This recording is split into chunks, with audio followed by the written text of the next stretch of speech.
Am I live? Oh, excellent. Can you hear me, Paul?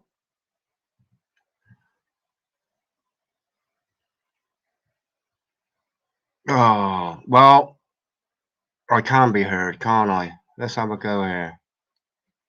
I'm sharing my complete screen. That's what I can see. I've just got a message from David, Mr. Yates, David Yates. Thank you, Paul.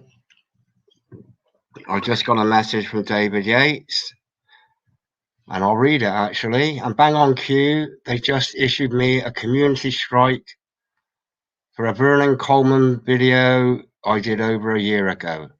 Banned from uploading and streaming for 7 days. How maddening. They are now targeting your channel. Well, it's been targeted. They just ramp it up. So looks like I'm on my own here at the moment. If anybody fancies coming on for having a little natter, then there's a link at the top. And obviously this is about YouTube.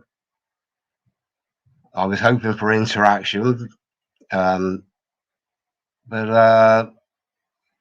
well, actually, as it says, it's not YouTube, it's not my tube, it's not my channel, it's not David's channel. It's just a governed channel. So I think we've all been pretty much duped, and I think YouTube has become pretty much like the mainstream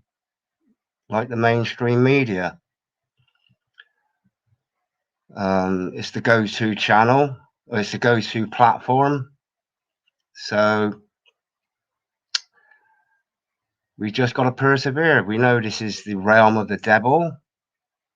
AMO. What's AMO, Zoo?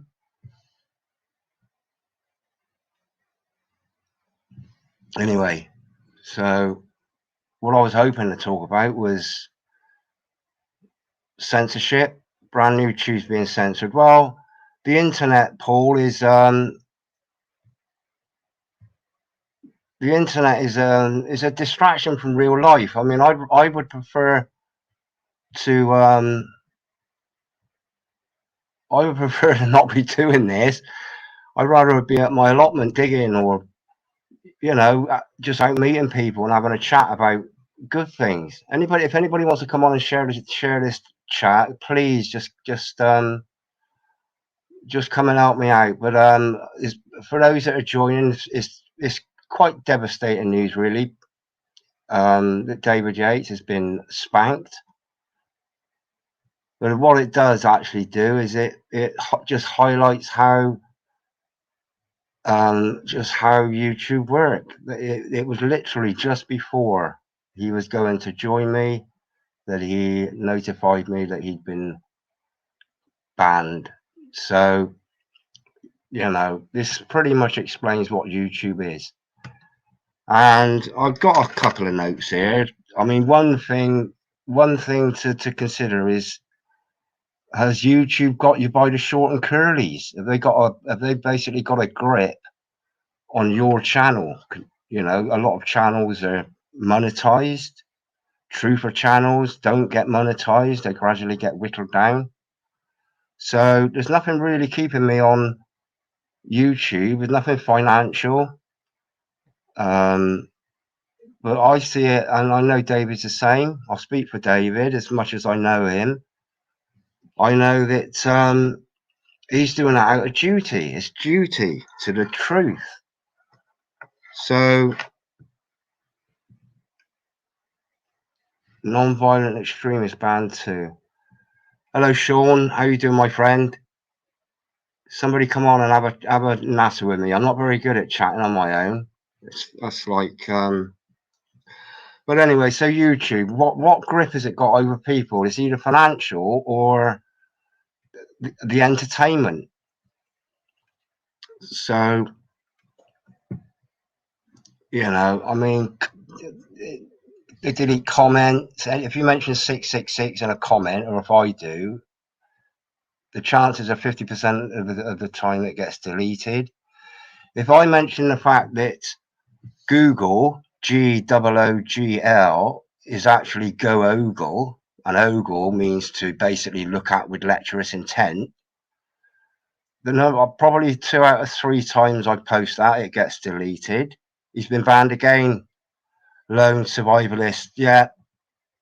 So this pretty much is pretty much the evidence that that I was hoping to allude to by having a chat with David about what are they playing at. It's quite obvious what they're playing at, but they're doing it in such plain obvious sight that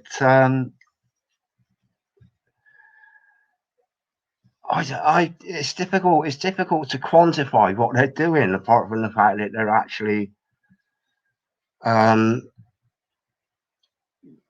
blatantly targeting. And this is why I said David Yates is the most targeted YouTuber I know, even more targeted than dear old Call for an Uprising. You know, because I know that David Yates is an activist. I know he's out on the streets preaching. So, you know, this is why I call him the most targeted man on YouTube, or most targeted channel on YouTube. So I'm not going out of my way to get a spank, but to have a week off of of uploading videos is a bit of a blessing. Globalist, yeah. We wrestle not against flesh and blood, but against principalities, spiritual wickedness in high places. And you know, YouTube's just a tiny aspect of the whole spy network. Because I mean, Google, if you go on a website, and any website, at least 2 out of 3 websites will have Google ads somewhere on that page. And they came out with, probably about 10 years ago, they had like a big promotion: oh, get a Google ad on your website, earn money from it. And this is what they got a spy on almost every single website has got a Google ad, has got a Google spy, and Google is go ogle. So we know what we're up against. Exactly. We should know what we're up against. So it shouldn't be, it's not a surprise. It's frustrating as anything to you know, to build yourself up to be. I've been so nervous, but I've been so excited about having an online chat with David that it's pretty much thrown me, because I don't like talking. I just don't like talking about what is in. It's basically, it's my own ego having a go, isn't it? Really. Hello, Dave. Factivist, absolutely. God bless you, my friend. Ever so sorry what happened yesterday. That was it's bang out of order. Are you allowed on? There's a link at the top. I'll put it in again. But let me share my screen. I'll do a screen share because I'm not, just so you can see what I'm doing here. I'll put the invite in again. But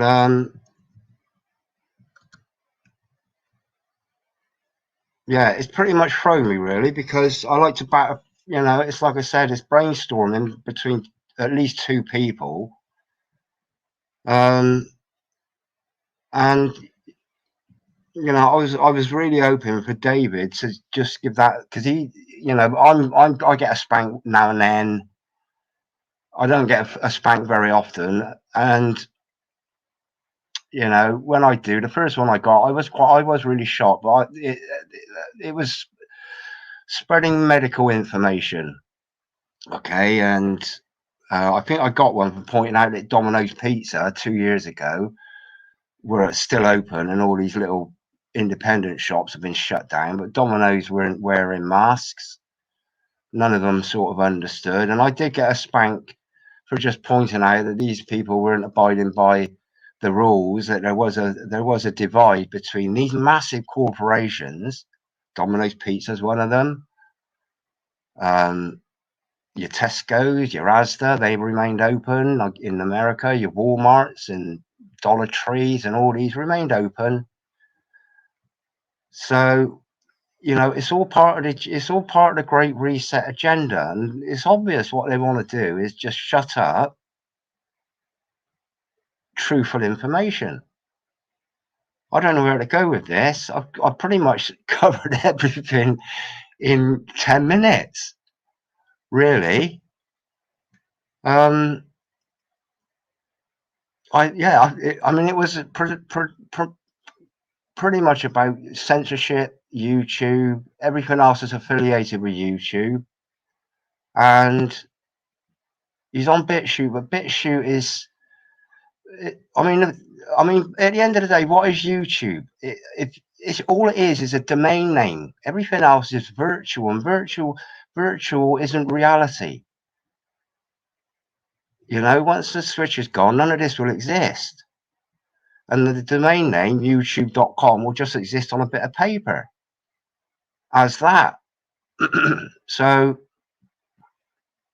you know, this push towards digitalization of the human being, which ain't far off. It's not far off. 2023, end of 2023, you know, that's a year and a half, a year and 3/4 away. They would have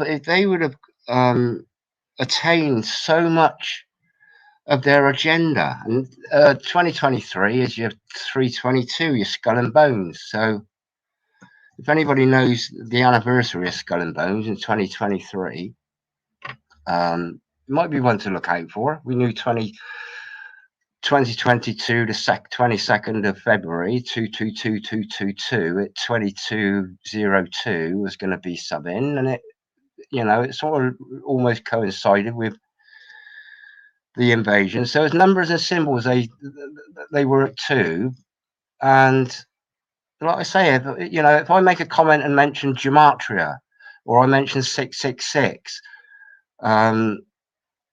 you know, the comments get deleted. I go back. If you wait longer than a minute and refresh the page, or refresh the comment, I do it with every single comment I make now, just to check whether YouTube are actually censoring even what people are saying, and they curtail just pleasant conversation. So it's not YouTube, it's not our tube, it's not your tube, it's not your channel. And it, honestly, I'm sort of welling up really, because I'm just thinking of Dave here.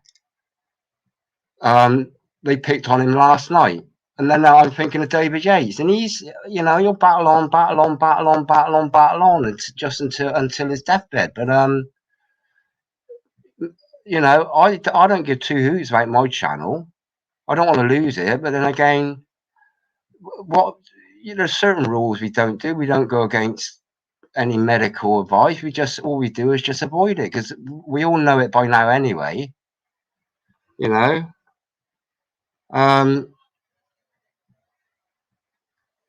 I don't. You know, the only thing to do. I mean, if I go out, I don't take my mobile phone out, and if I do take it out, I take it out without the battery in. Just because I know I've got a Google phone. It's everywhere. And I can't have my this mobile phone I got. I think it's an Android. I don't really use it for anything apart from texting and phone. I don't use the internet on it. But to get this all set up, I had to set up a Google account, which is what you need for your YouTube, a Google account. So the whole system of control, your track and trace, it all comes down to yeah, I got something to say about that, Paul. I'll bring that one up. Everything comes down to them about being tracking and tracing you. Now, this is a thing. Now, mine. I don't think David's got a smartphone either. But if this is a thing, they're actually changing. They're changing it because it's not. I don't think a smartphone. I don't think they're like the analog phone. It's like the old cathode ray tube. when they went digital to television. They're going to be doing exactly the same, so that with mobile phones, so that your mobile phone will be compatible with the old 5G and beyond. So if you haven't got a smartphone, you won't be basically won't have a phone. That's as I see it. I might be wrong, but to me, that you know, if I was a devil, that's what I would do. Is I would make sure everybody had what I wanted them to have, which is technology. Eventually, that technology will be in the body. Trust me.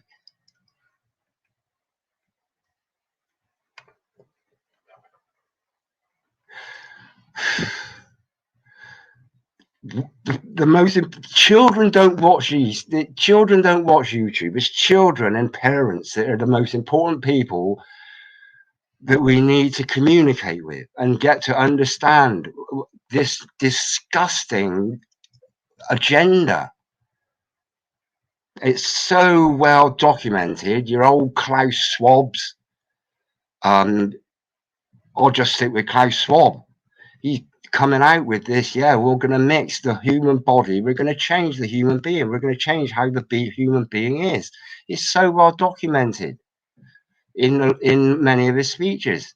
That is the future, and they're not going to wait until 2030 for this great the great reset of 2030. It ain't going to be in 2030. It's going to be within the next 2 years. Anyway, if anybody wants to, have you tried coming on, Dave? YouTube don't scare me. They're nothing. It's just a domain name. It's just a domain name. And all of us here dotted around the country and dotted around the world and dotted around different cities. You know, it's up to us to go out and just use our voice and use what God has given us. And that is simply our mouths, our brains, and our bodies. We don't need technology. We're at that point now where there should be no surprises as to what's coming. Let me get my Facebook up a minute. I'm going to show you. I'm going to share something. Everybody knows my name by now. I'm sharing my entire screen because I can.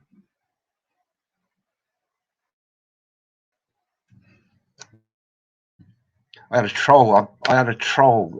It's something to do with Adelaide. Right. This is my Facebook. Okay. I haven't used it for a long time. I don't know whether you can see it. Right. This is my banner. Okay. I don't know whether I can highlight it. What I actually did. I can't see this. What you're seeing on the screen is what I can see. So I can't see chat. It's not coming out. Oh, hold it. What's happening? Right, here you go. This is when I posted this. Let me come back to this a minute. Can anybody see it? You can see me Facebook. Right, that's me on Facebook. Richard Harbury. I'm not, you know, Richard Harbury, a stonemason, not a Freemason, just wasn't. Right, let me see if I can blow this up. Okay. And I'll show you. Now, I uploaded this the 1st of January, Tuesday of January the 1st at 2:05 in the afternoon, January the 1st. And I'm going to read it. 2019 is this vote for your leisure and pleasure. Now, I got a real legion there. A lot of people might scoff at that and think that's satanic, but I sort of akin that to things like Operation Death Eaters, which is against paedophiles. which is like the anonymous mask wearing against paedophiles. Op Safe Winter, which is standing up for the homeless.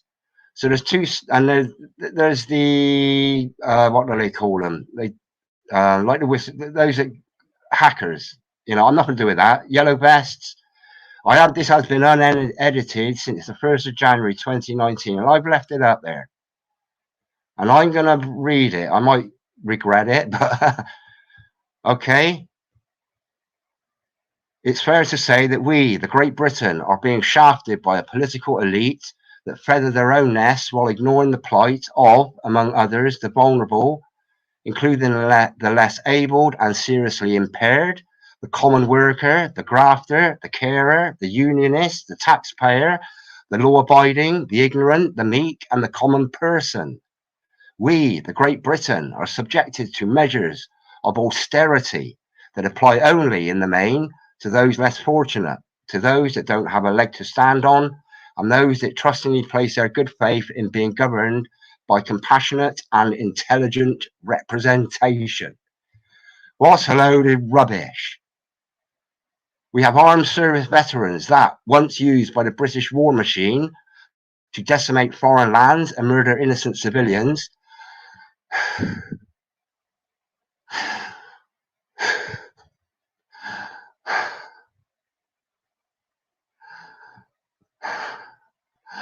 are tossed on the streets with scant regard for the sacrifices they have made or the state of their body and mind.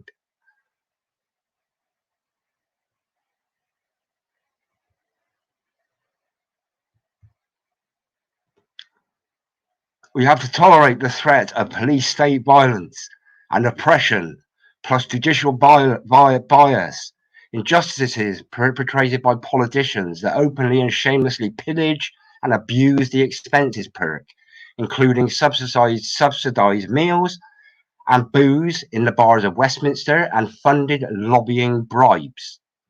We are forced to accept, again, with the threat of police state violence and oppression, plus judicial bias, sexual and non-sexual abuses against children and adults by politicians, the social care system, and grooming gangs. We have to tolerate protected non-Christian hate preachers and terrorists. Again, with the threat of police state violence and oppression, plus judicial bias. We have to accept that our national industries, services, and amenities are privatized to the greedy, selfish, immoral individuals and businesses that harvest the profits and pay little to no UK tax. For example, boycott Branson. Richard Branson doesn't pay much tax. I imagine you get the gist by now. The solution, carry on, there's nothing we can do. Politely say, no more, thank you very much, and hope for the best.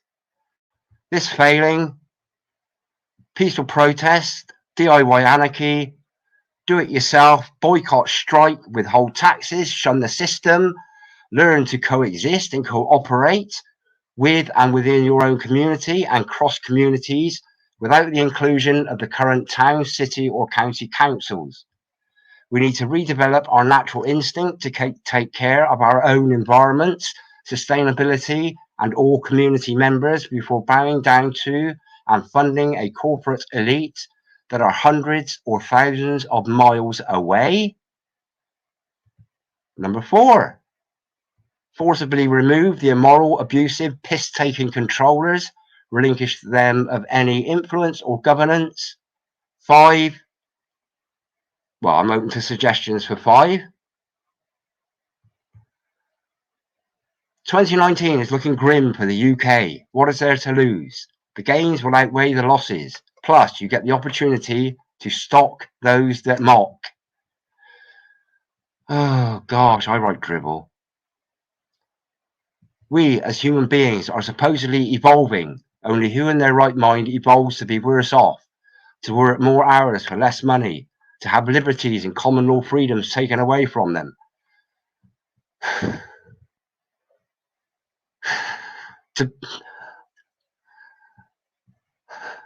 to be accepting of rape and pillage against them.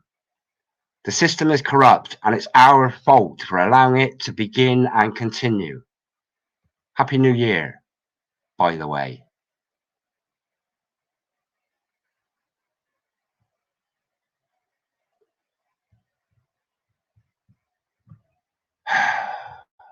It's a joke. It's a joke.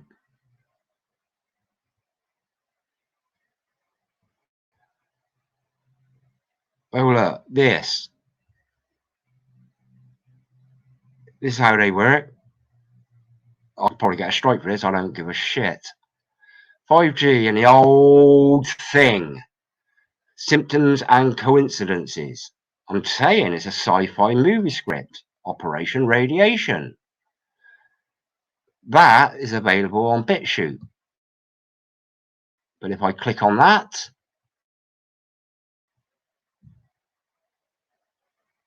dum da dum da dum dum da da dum da da dum da dum dum da dum da dum da da dum da dum dum da dum. Can you see what that is?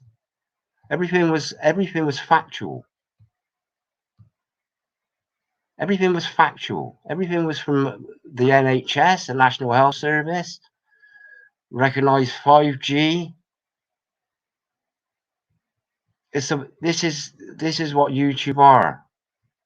But if I don't take friends on Facebook anymore, I've got loads waiting in the wings to be my friend.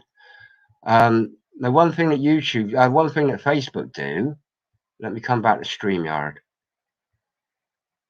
One thing that Facebook do is if somebody offers you a friendship request and you accept the friendship request, if somebody offers you the friendship request, automatically you get notifications of when they post.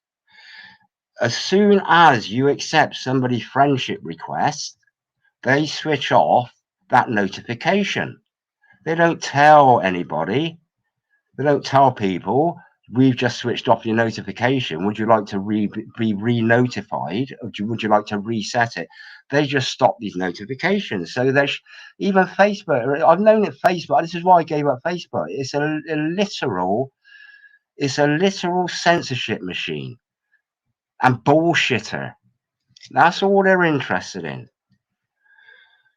What have I missed in chat?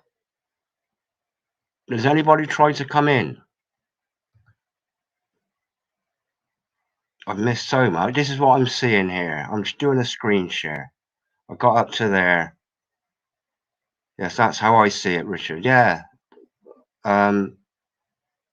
Old builder's phone. Yeah, I've still got one of those. But the thing is, this is what they did. They make it impossible for you to use a phone unless you got one of their new phones, the old G-Whiz phone, and something that will be compatible with a tiny little microchip that'll fit in your hand.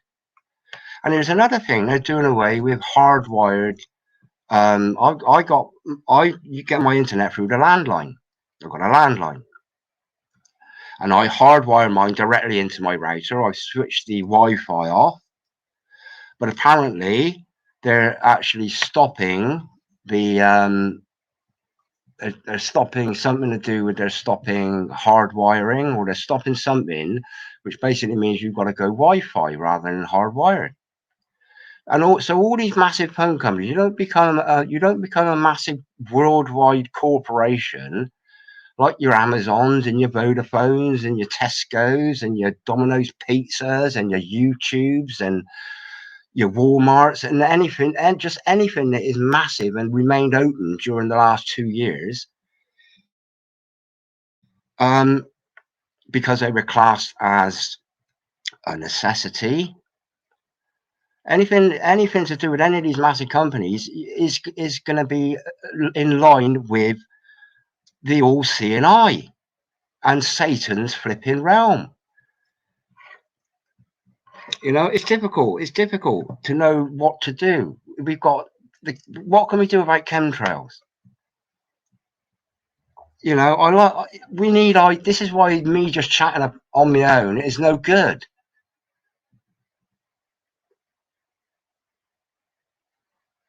You know, I'll put a question out there. What can we do about YouTube? Well, we can boycott it. But then what? Well, everybody zooms off to BitChute and brand new Tube and Odyssey. Must be at least between half a dozen and a dozen different platforms.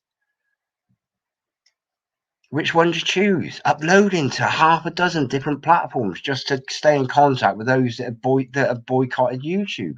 It's impossible. It's a full-time job. You know, we're not here to do this. We're here to, you know, enjoy what God has given us. So, where is Robert? Oh, Robert. Where's Rob anyway? Yeah, I forgot about Rob almost. I just went off on my own then, but I find it difficult to just not be just chat on my own, because my videos I'll edit all the ums and ahs out and all the minutes of thinking time before I say something else. And it's frustrating. It's frustrating. It's more than frustrating, and it's frustrating not being able to communicate with other people. Somebody come on, please. But what more can I say? YouTube is bent, but we know that. The internet is a net. In turn, it's a net. It's a trap. The World Wide Web is a net. It's a trap. The microchip 2016 was made law to have your dog microchipped. If you had a dog, you had to by law have it microchipped. 2016. Was that just to normalize it, the microchip? I think it was.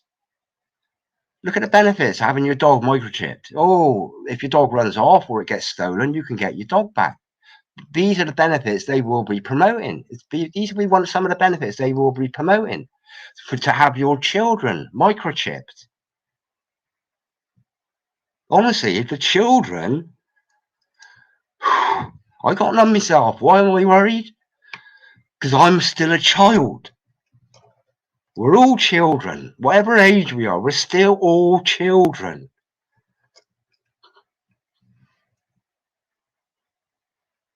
But we're able to defend ourselves. Anybody that's under the age of, what are they doing now to 5-year-olds? What do they do to newly born children? They're at the whim of the NHS. The NHS is part of that satanic system.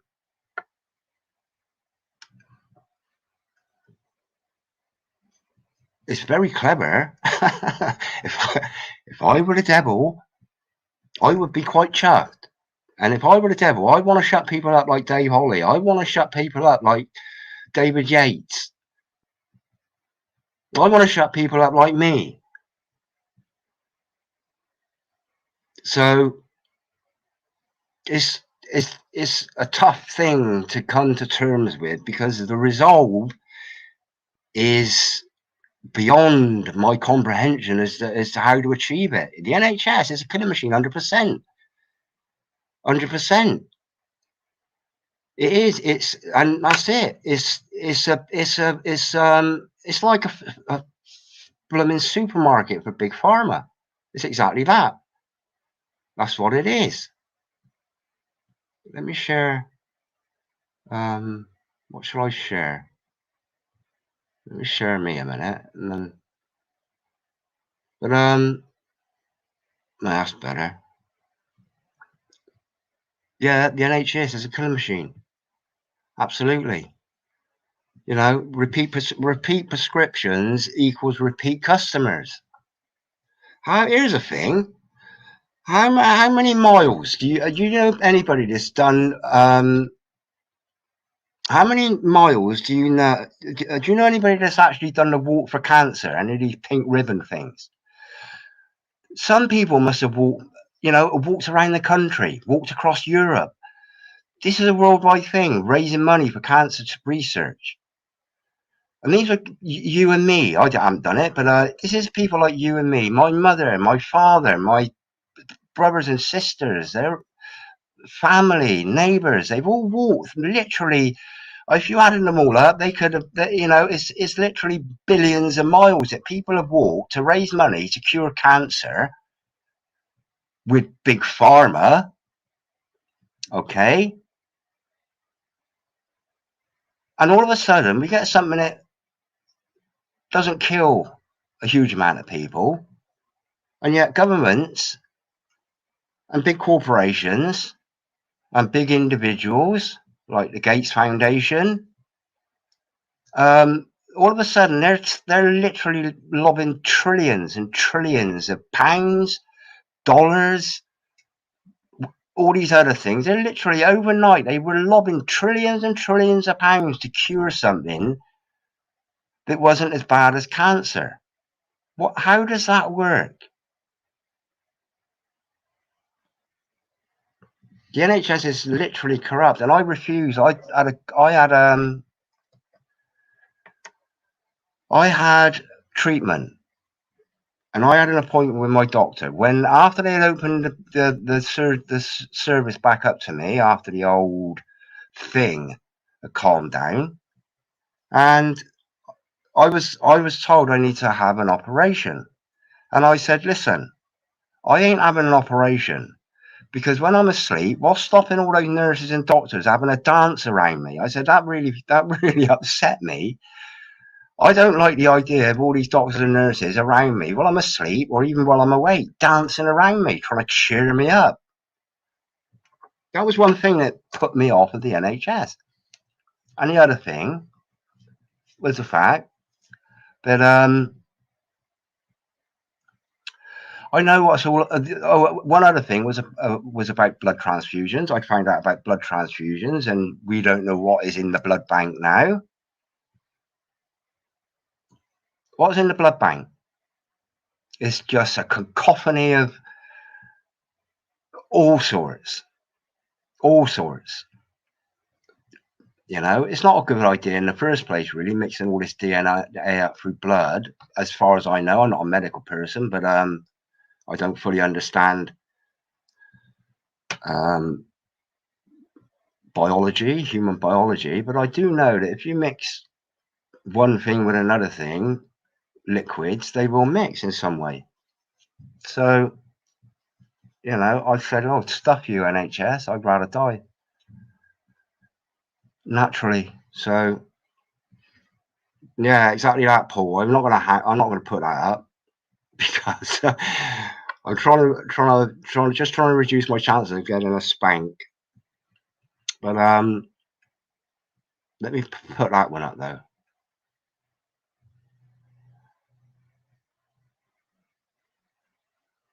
Yeah, you know what? We know what's going on exactly. So it's difficult, but you know, and YouTube are all a part of it. They're a part of it. They were the event 201, where they were practicing what would happen back in, I think it was October of 2019, 2 months before the old thing happened. They were practicing it, and they were one of the things they were practicing is how to curtail fake news. You know, what's fake news? David Yates got banned for a video he made over a year ago about David Coleman. Not David Coleman, Vernon Coleman. Now I could the old man in a chair. You know what? This was an accomplished author and doctor, and a well published doctor, and well respected physician. That all of a sudden his voice doesn't count for toffee. It doesn't. You know why? How come Bill Gates, who didn't even finish college, gets to give medical advice? The whole system's a load of. Well, we know it. We know what it is. But what's the resolve? That's the thing. Waking people up. There's only one way to wake people up properly, and that's to go out on the streets and preach. There is a publication. Hold it there a minute.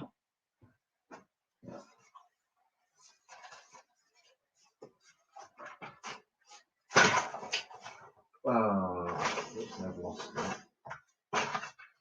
Oh, I lost it. Oh, here it is. I've got it.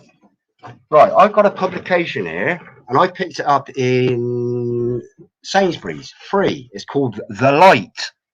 Anybody else? Anybody heard this free? It's like a newspaper. It's called The Light. I'll get it up on a web page in a minute. The Uncensored Truth. TheLightPaper.co.uk. Okay. And if I had my television face on, I would actually share my screen, but I got my radio face on. So The Light, The Uncensored Truth. If you go into Sainsbury's, you can pick this up, and it's basically they allow it in Sainsbury's. You can pick it up. It's free. The front page of this one, which is issue 17, there's no date on it, but it says following the Schmiance. I'll read this until it gets to something that is a little bit naughty. We are told repeatedly that the government are following the science when it comes to draconian and discriminatory policies now in effect across all of the United Kingdom. However, it seems only some of the science is being followed, and only some of the scientists are being listened to. Anyone who suggests anything other than the mass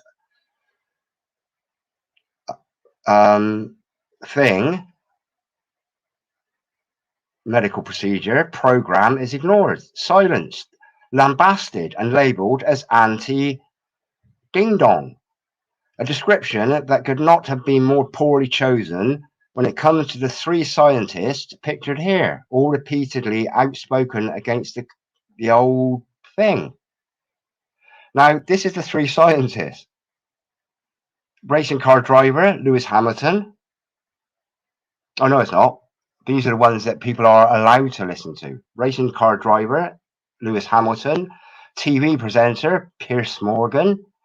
And country singer, Dolly Parton. All promoting the never-ending thing of the experimental thing. Censor from all broadcast media and big tech social media with very little coverage in the press.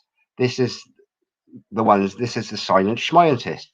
Nobel Prize winner, Dr. Luc Montagnier, won the Nobel Prize for Medicine in 2008 and has a doctorate in medicine and has more than 20 top awards in the field, including the French National Order of Merit and the Legion d'Honneur. So he's been silenced. He's got a big red cross. And I'll do a video on this, and I'll just share what this is. I'll do one later on, just highlighting it. Retired, this is another silent scientist, retired chief scientist, Dr.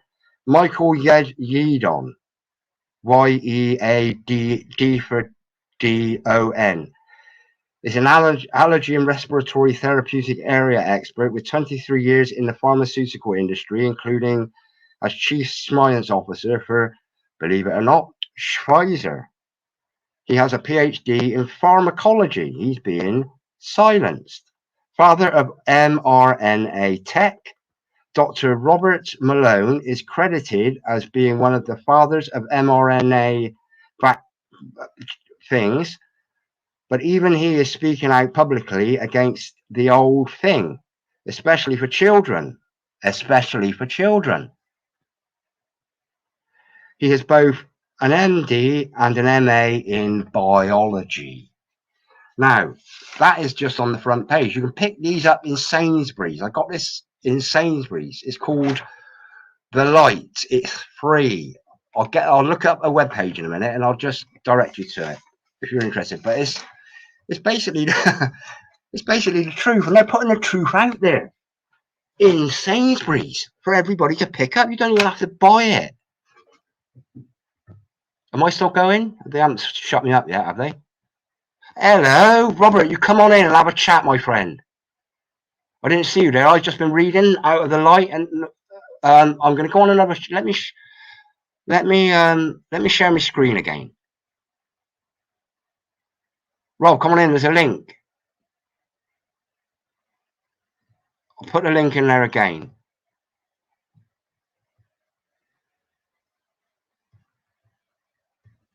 That's good.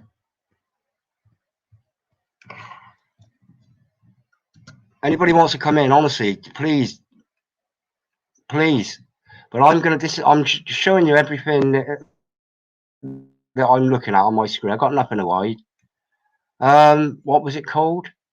thelight.co.uk. Is it the light? The light paper, right? The light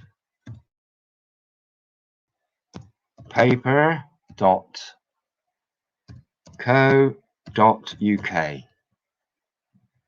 Visit.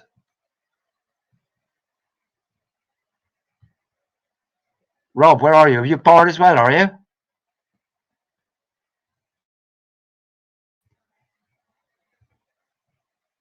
Right, this is it. Okay. Let me bang this up. You can pick these up in... I picked mine up in Sainsbury's. Okay.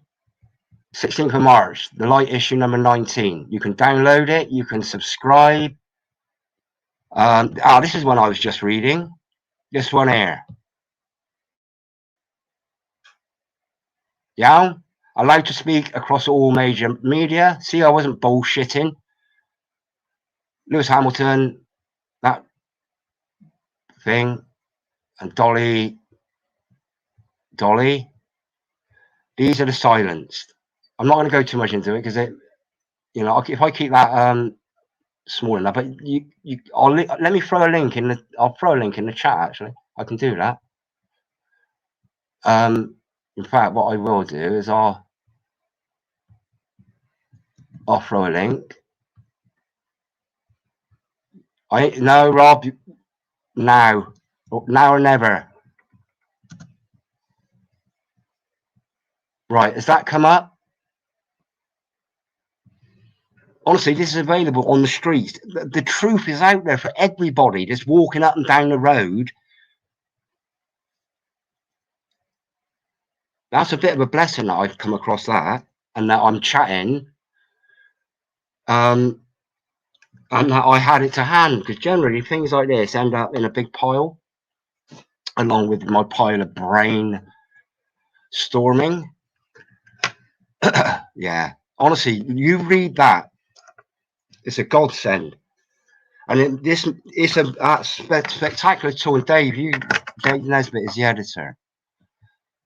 Oh, it's a shame you can't come on. Dave Nesbitt. Daz Nesbitt. He's the editor of We Are the 99%. Oh, I know. What's that channel? I don't know if they're still going. Resistance GB, is it? He's sort of affiliated with them in a sort of way, isn't he? Is that him? Is that them? Fancy that. It's a small world, isn't it? But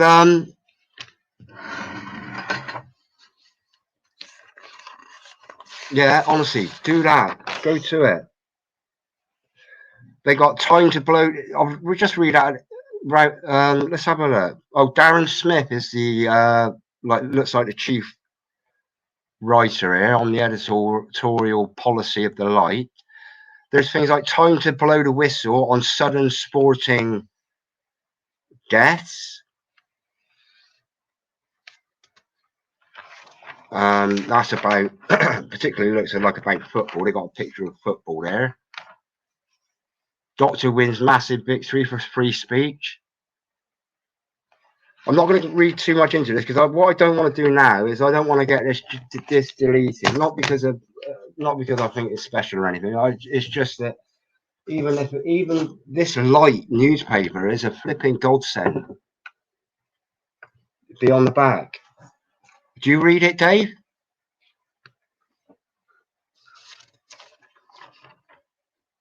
But yeah, it's available. Just go in your local Sainsbury's and get it. Pick one up. Oh, there's Rob Wild there. There he is. How do? Hello, my friend.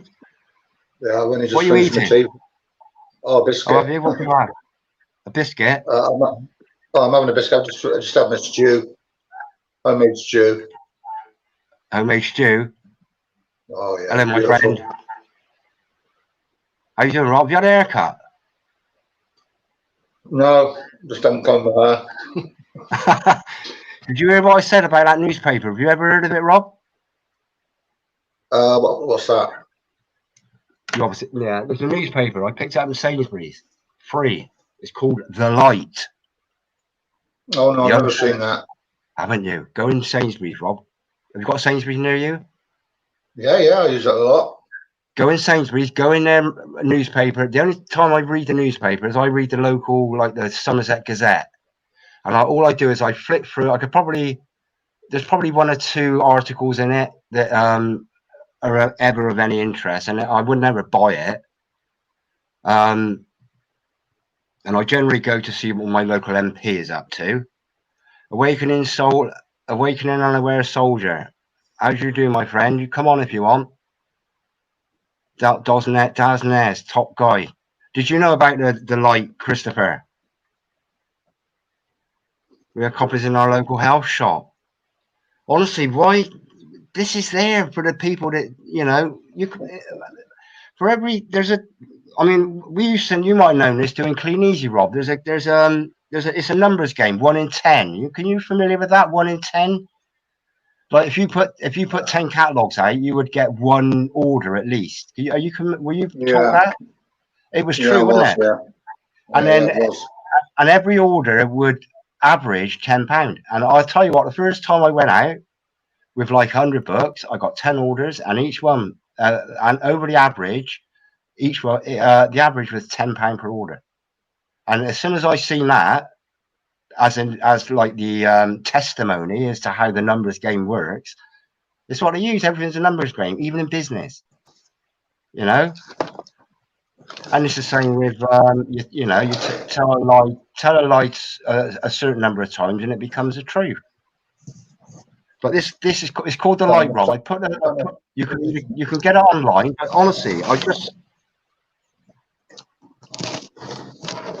just trying to set my camera up to save me holding my tablet. Just bear with me 1 second. Oh, it's free, Dave. Yeah, Oh, I've got the Dave light in the Ollie. background It's now. free. Yeah, it's free. It says it on there. Rob, it's free. I read the Metro a lot. You know, when I get on the bus, the free paper Metro. Next time I'm in Sainsbury's, I'll have a look out for it. Yeah. Well, the Metro's free, Rob, and you pick it up, and it's just full of bullshit. It's distraction. I mean, how often do they tell the truth? Do you reckon about reality? Never. Yeah, They don't. that's right. Not other things that are so important.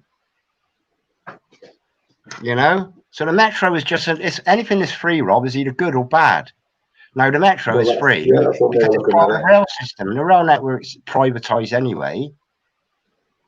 And anything that's privatised and massive belongs to them, belongs to Satan and his realm. But it's called the light, Rob. Go into Sainsbury's, pick one up. You can sit down, take it into work with you. Honestly, grab a couple, leave it on the table. I will do that. In fact, actually, has this been out a while? Because I go in Sainsbury's quite a lot, and I've never seen it. yeah. I hadn't seen it until I just popped in. Like I said, I generally go in. I'll go in my local one stop, and I'll flick through the Gazette. I only look at the front pages of the main, like the main rags. But I rarely delve in. But the one that comes out once a week for local news, I will have a very, very quick flick through it. And like occasionally the local MP would do a little column in there, pushing the agenda in ignorance. It's out about a year. Well, they're actually on episode or publication issue number 19. I think they're up to now, Rob. So that is if it's a monthly thing, it's going to be 19 months, so it's going to be a year and a half. Right. Honestly, there's an idea for just for anybody to just wake people up. We don't need YouTube's. Well, if it weren't for YouTube, a lot of people wouldn't have known about, or some people wouldn't have known about the light. But it's sitting there. Go in there, pick a giant handful up, and it's what I'm going to do. I'm going to do it. I'll leave a few on in the canteen at work. Yeah. Leave a few on the bus. I was just thinking back to what you said about Clean Easy. I can't believe it was like 43 years. 43 years ago, I did a bit of work for them. Gosh, was it? Clean Easy. They started out as originally they were brush door salesmen. That's right. Yeah. And they used to they were brush door salesmen, and they also were the ones that invented the brushes that went around the canopy of the windows, the cockpit windows in Spitfires. Did you know that? No. Yeah, Spitfires. They were the ones that because they were brush. It was all about brushes, and the windows were, they used to have like the sliders used to be brushes, keep the wind out, I suppose. Yeah, but this is what happened. It was an absolute. I know quite a few people that have become multi-millionaires from Clean Easy. And really? Oh, absolutely, yeah, absolutely. It's all about team building, wasn't it? It wasn't purely scheme. Yeah. It was all about team building. It was all about team building. If you had a good team building, you'd be successful. Yeah, well, you build a team, but you want your team member to be successful because you get a commission off of your team member. So you want them to be as successful as yourself. That was the sort of premise of it. Was you want somebody in your team that is exactly like you. Yeah. Because if you're if you're so driven, Dave, device is not connected. He's trying to get in, look. Dave, it says device is not connected. Add to stream. Oh gosh. No. You say earlier that David has been spanked. Is he in YouTube prison again? He sent me a text, Rob, about it was minutes. Right, is Dave in the house? I hope he is. Dave, you are there, aren't you? Yeah, Dave Holly. There he is. Praise the Lord. I'm glad he's come on now, Rich, because I can't stay that long. Yeah, well, I mean, I've been going for an hour yet, and I've been sort of basically talking on my own, which is quite tough, really. So it's quite handy. I got a few backup things. Sorry about that, Dave, last night. But the hour of coming offline,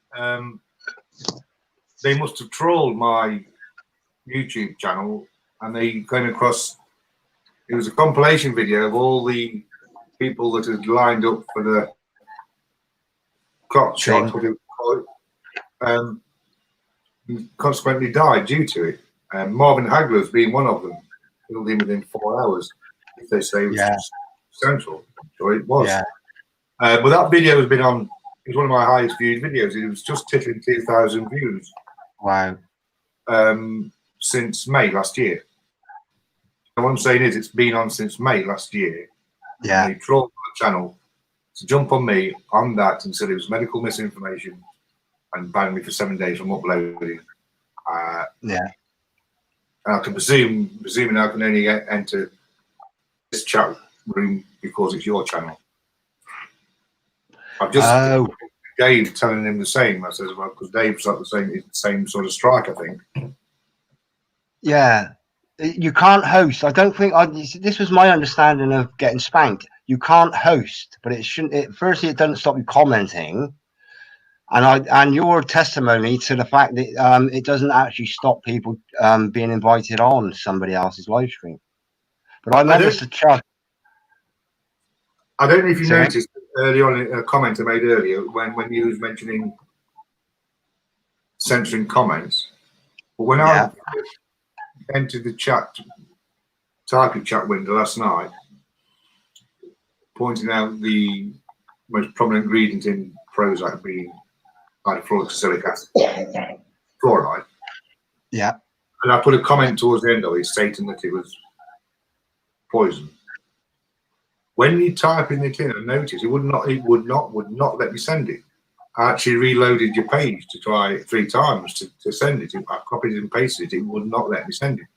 I started deleting it, and I noticed the numbers where you've got only you got 200 letters you can use, haven't you?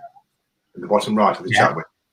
When I was put in at the end of that comment that it was poison, I noticed it goes from amber and then it changes to red, and it won't let me post it. It was red. But wow, and the numbers change colour. You type in something that you really shouldn't be saying, and you watch it change colours. I've never noticed that. I've never had a comment blocked in. I've never had a comment blocked in live chat. It's done it again tonight when I tried to point out what that comment about it doing that. It did it again tonight. It went to amber and then to red. And you have to backtrack and think about what you're trying to send. Yeah. Yeah. Rich, I'm going to have to go, my friend. All right, buddy. Thanks for joining. Nice to see you again, Dave. And you, Rob. Yeah, I just basically came on quickly to just say hi and see how the stream will going, really. But sorry I can't stay on longer. Oh, it's no worries, Rob. I mean, thanks for coming and saying hello, for one thing. And, you know, I mean, primarily it's just about YouTube, and it extends to what YouTube is as part of Google, what Google is as part of the worldwide network, and about the control of it's about the control of information. Dave here is attested to it. David Yates is attested to it. They spanked him immediately before he was going to come on. So the strike they've given David is for a video he put on months and months ago. Yeah.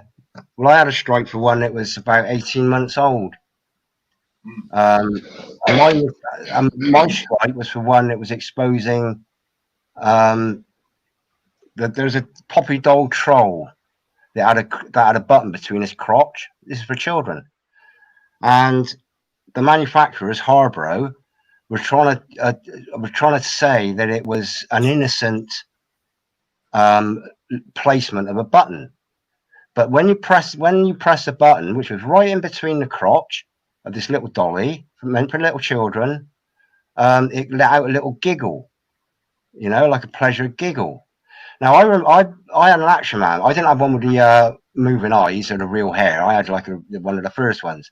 But I know that if you want to put something on that makes a noise, you put a string in his chest or a button on the back. You don't put. Action Man didn't have a button between his legs to say Action Man Patrol calling. No. And I got a spank for that, and it was for cyberbullying and harassment. And there was 666s dotted all over it. QAnon was mentioned. They had what else did they have? There was just a lot of 666s. Oh, and what do they call these debunkers? These what do they call them? Facebook use them a lot. They're not fact checkers. Fact checkers.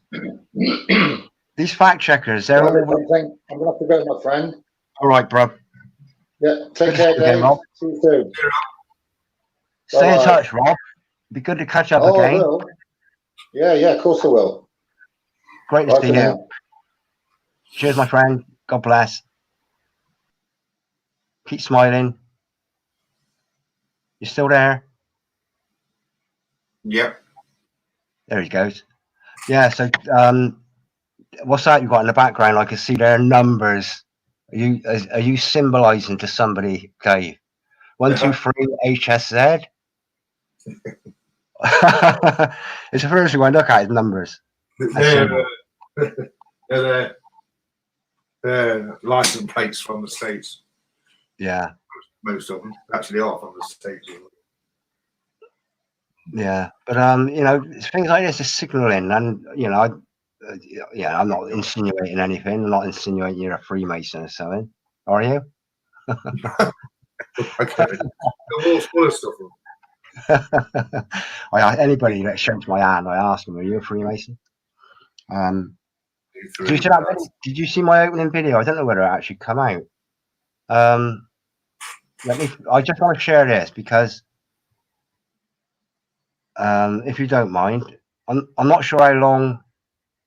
I'll do it without the. I'll do it without the music on because it's a lot of messing around. But yeah, hold it. Let me do this.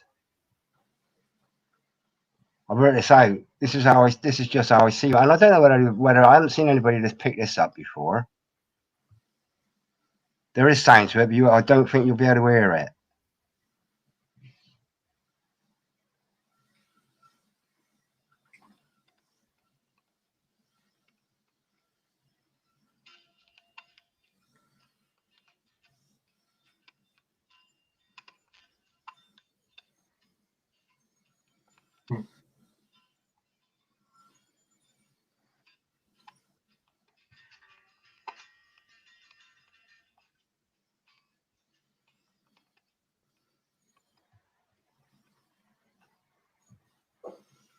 Now, to me, Dave,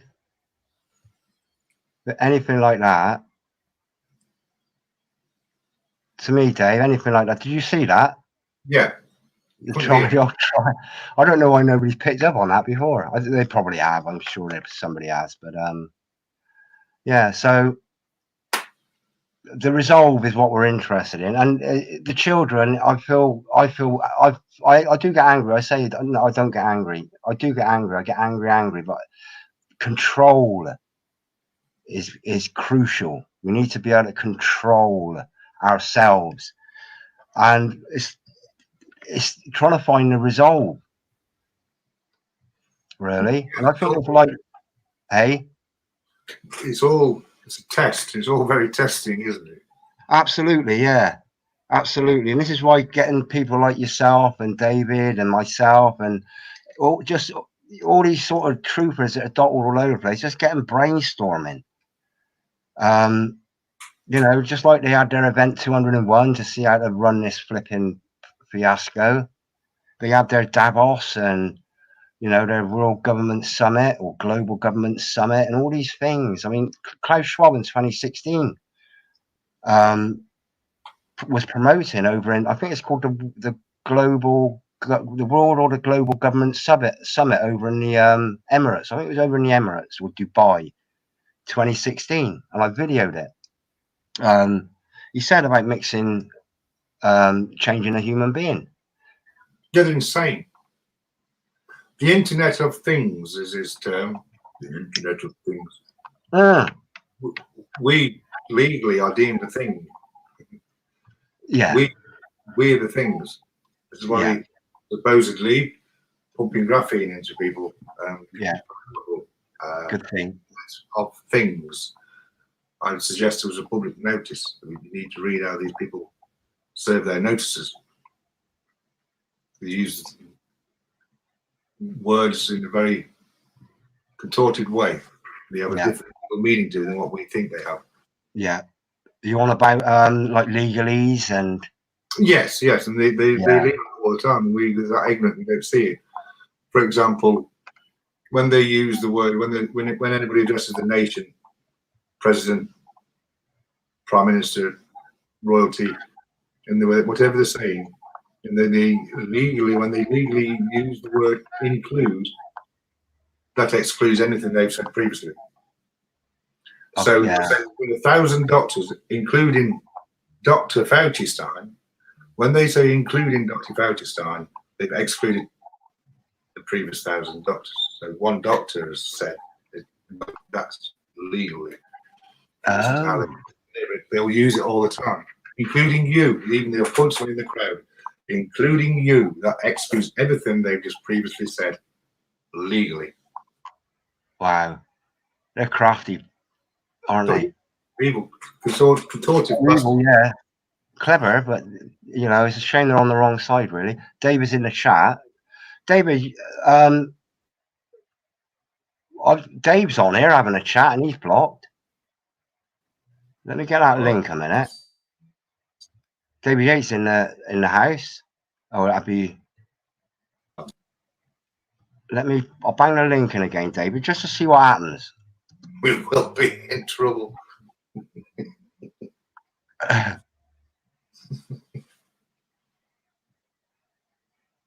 Yeah, well, we know what we should know what it's all about. They are. Wait, oh, this is what I wanted. This is one thing I wanted to say about YouTube is. Like David mentioned something in one of his videos about something being nefarious. Okay, why they've let him back? Yes, with this massive amount of subscribers. And see, this is the thing. They need to know what we're up to. They need to know where we are, what we're saying. It's a part of their track and trace, isn't it? Because as soon as we go off the radar, that's it. It'll get boring. Say again? It'll get boring for them then, wouldn't it? I think all those trolls that will lose their jobs. Don't say sorry, please, David, to me. It's honestly, it's not your fault. It's not your fault. We're both on the same side. Give David another link, and I bet you can follow it. I just banged it in there. I can't see the chat window. You see on here now.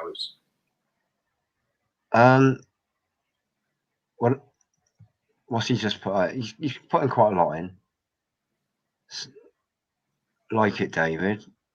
The link won't let me in. Yeah, he's heavy. This is why I say he's the heaviest censored guy I know. They don't like it happening, you know. You know, but there's something. This is the only way I can see why they've let people not delete it, because I had a spank for it. I had one strike, and I had two strikes at the same time, and I had another video deleted, but they didn't delete my channel. Why was that? It's because they don't want us to. And I'm not putting myself on a pedestal or anything, but you know, what I talk about is the truth, because I know what the truth, or I know what most of the truth is. Well, most of David's channel bans have been due to promoting his books and their truth with proof. So this is it. This is what I say to Rob about. As David said earlier yesterday, you're putting all the books on Kindle, and how easy is it to digitally alter one line, one word in a book, and makes a whole new meaning, a whole new difference. That's it. Yeah, I hadn't thought of that. They're telling you that they're burning information, hence putting it on a Kindle, a fire starter. Absolutely, yeah. Absolutely, yeah. So there's a slight, you know, there's no V for Vendetta. There's no coincidence. Only the illusion of coincidence. It's just too ironic to be just a coincidence. It's, you know, but you're right about the Kindle, and I hadn't actually thought that they could come and Mandela effect electronic versions before they actually go out, which is what it is, isn't it? It's changing the original, which is the Mandela effect. They'll go back, rewrite history, rewrite his story, David's story. Right, you think I'm dreaming, and then next thing it becomes normal, yeah. Yeah, but this is the thing. This is the thing I said to Rob about David is he's based on fact. He's what I would call a deep researcher, probably the same as you, Dave. You're deep. You know, I don't dig deep. I can't do it. I'm not really an academic, but you come up with all that stuff you come up with yesterday. That to me is deep research. You know, and with all due respect to you, I imagine David, you know, goes even deeper. Before he actually says something, he's going to back it up with actual fact. This is what I know. And the thing is with David, he'd be the first one to tell you he's fucked up if he's got it wrong. Absolutely. Absolutely. And So, I beg and plead for people to say, I beg and plead with you, please go home and come back and please tell me different. Please tell me different. And they don't. They fuck off. They don't. That's it. Yeah. Yeah. So, I mean, but this magazine, this newspaper, I think it's a little, you know, if even if just one person, but I've actually prompted myself now to go out. I'll grab a great handful tomorrow, and I'll post it in my neighbours. I'm very surprised that it's in Sainsbury's. I can only assume that that's just somebody local that's pushed it into your local Sainsbury's. Oh, there were shitloads in there. There was a massive pile, and I asked the guy. I said to the, the guy. I said, I want to tell it. I want to take it. I said to the assistant. I said, "All right, I'm going to take this. I'm going to put this in my bag and take it. It's free." He said, "Yeah, just take it." Yeah, but what I'm saying is, I'd be very surprised if it's throughout Sainsbury's chain. I bet it's only in your Sainsbury's because somebody local has probably dropped it off there. This is a nationwide thing, though, Dave. It'd be interesting to see if it's throughout Sainsbury's throughout the country. Oh, if you're interested in that, did you know about this book, this newspaper, Dave? We have it in our local health shop, yeah. And no, David Yates. Did you know about this, David? Oh, sorry. Am I sharing my screen? Let me share my screen a minute. Oh gosh, let me share my screen a minute, because I don't know whether David is familiar with this. Maybe he arrived a bit late. Right, David, are you familiar with this? I picked one up. I picked this copy up here. This one here, issue 17. So I obviously picked it up in January. Taz Nesbitt's. What? Naz Nesbitt. Darren Daz Nesbitt. Yeah, but David, these are available in my local Sainsbury's. Okay, they got their own little special compartment amongst all the other rags. But you just look at the headlines in these. This is one I got, Following the Schmyants, and I read a bit of this. These Lewis Hamilton, Piers Morgan, Dolly Parton, they're all accepted as information givers. And these people here, I'll read them off the paper. Nobel Prize winner, retired chief scientist, and father of mRNA tech.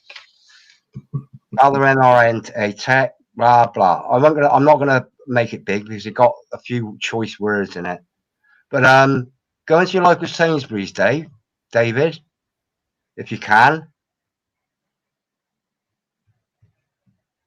Yeah, I ordered a book the other day, David. I didn't have enough money in my account because I always zero it out. But when I haven't been in town since, so when I get into town, I will top up and I will start buying books. But like you said in your comment the other night, it's, you know, if you had the money, I would just buy them all, really, and, you know, do the same as I'm going to do with this light, just dot them around all over the place, post them from your neighbours.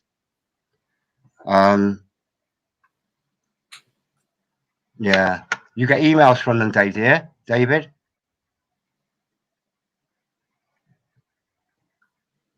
From the light.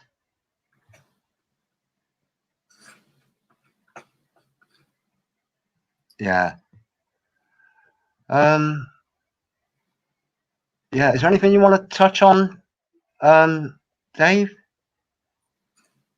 Anything on your mind you want to get off? Any ideas you've got? Not really at the minute. Sorry, I've just been a bit preoccupied. Don't say sorry. Don't say sorry. Our blessings, and thanks ever so much for coming on. Here we go. Bruno Coleman writes for them. Yeah, it's a funny old load of links, isn't it? Really, there's like like a truth network that they're actually caught within the net of things, swamp things.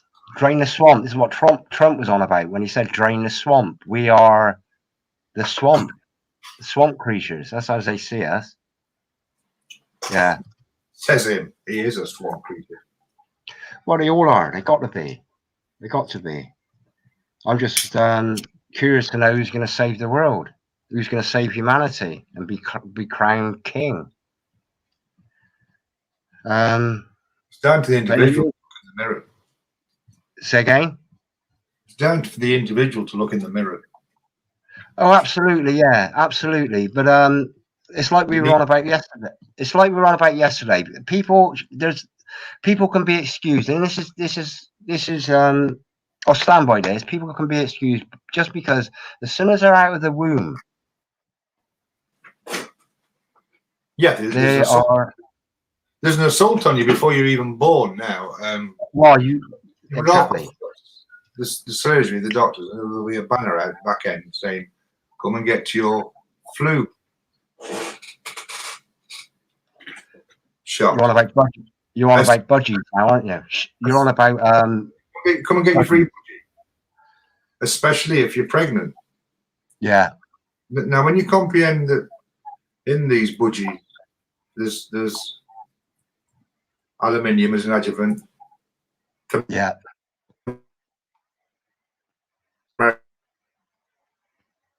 You're getting shadowed.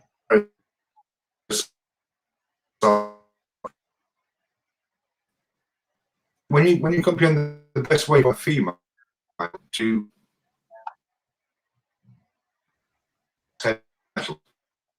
is to a newborn. You totally shut down, Dave. You totally shut down, Dave. Now. No. You moved then, but you froze.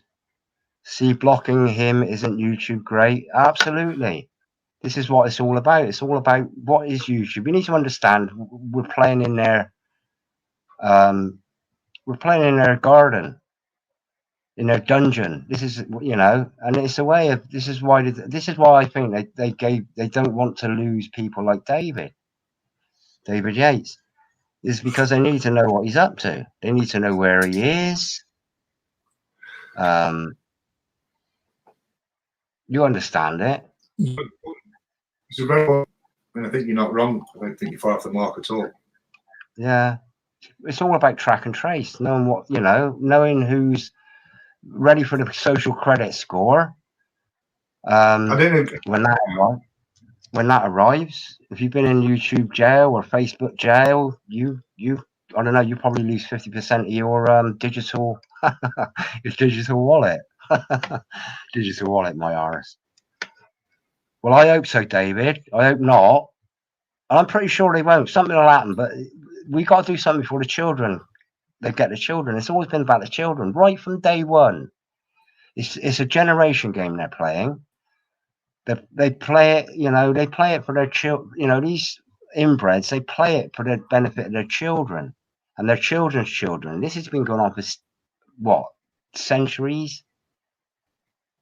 This modern idea of global control or world control it's been going on for at least probably since the 1700s in America.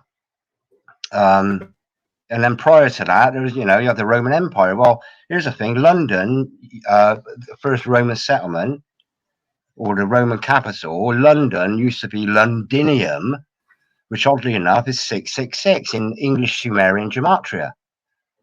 Now, the British use English Sumerian gematria a lot, and the basic gematria, which is A equals 1, B equals 2, C equals 3.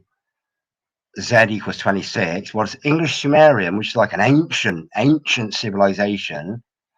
That is the fundamental, your English ordinal, A1, B2, Z6, multiply Z26, is gone.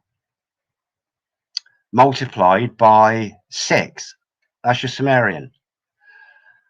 So,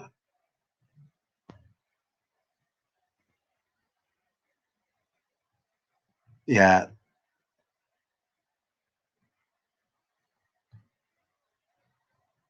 Yeah. it's frustrating, David. It really is. But at the end of the day, it's not going to make me. It's not going to negativize me. It's just going to compel me to know what to do next. And fundamentally, all we got to do is love your neighbor, do good by your neighbors, formulate friendships within the community. Get these old people and get them, squeeze their minds, squeeze their brains. I've got an old fella, he's in his 80s now. I seen him a couple of days ago and I was out walking and I'm chatting, and he hasn't got a television. He's never had a television. He's in his 80s. He's never had a television. So, you know, he's lived off the land. He's farmed. He's been a farmhand. And I'm, you know, he's in his 80s. I'm at 57, and he actually listens to me, and I listen to him more than he listens to me. But you know, chemtrails. I got a lady over the road that bakes me that beautiful rhubarb crumble, and I've been telling her since 2016 about chemtrails. And then she said to me less than a year ago, she said, Richard, you know when you're on about chemtrails? She said, I can see it now. It's taken 6 years for her to actually take what I was saying seriously. Now, I don't know where she got the information from to instill in her mind that what I was actually telling was true. But something happened. She's a non-denominational Christian like me. So maybe God is working, because I do pray. I pray for everybody, but I particularly ask people, the vulnerable, to be just, God, please warm their hearts. Even these trolls and these despicable people, just grab their hearts and warm their hearts and show them some love.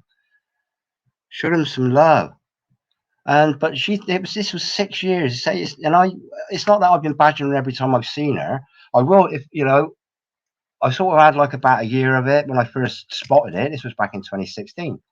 And David, that's probably about not far as long as I've been following you going back then, because it was all new to me.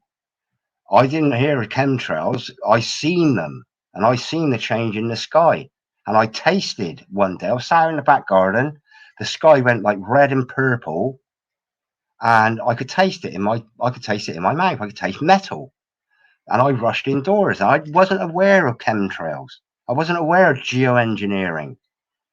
But I came in, and then I noticed afterwards the trails. They're not normal trails. But this lady over the road, I won't give her name away, but she's 70, same as my mum, 76. Every time I do communicate with her, but very, very often. And I don't, every time I see her, I don't say, oh, what about chemtrails. But what I do is I just look up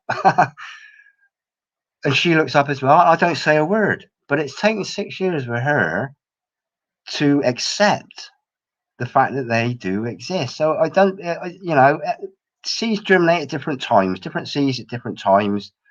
And, you know, I would sort of urge anybody that is thinking, well, it's a waste of time planting these seeds. It's getting near the time where once they got the children, that's the end of it. We're fucked. Once they got the children, that is it. Once they change the DNA, there's no turning back. That is it. Once they get that microchip in the body, that is it. We got less than 2 years, and we'll win. I know it. I know exactly. We will win. They're shitting themselves. They're conniving all the time. They've got to connive all the time. It's a constant. To stay on top. You've got to be 100% constant. To stay on top in business, you've got to be there 24 hours a day in that business.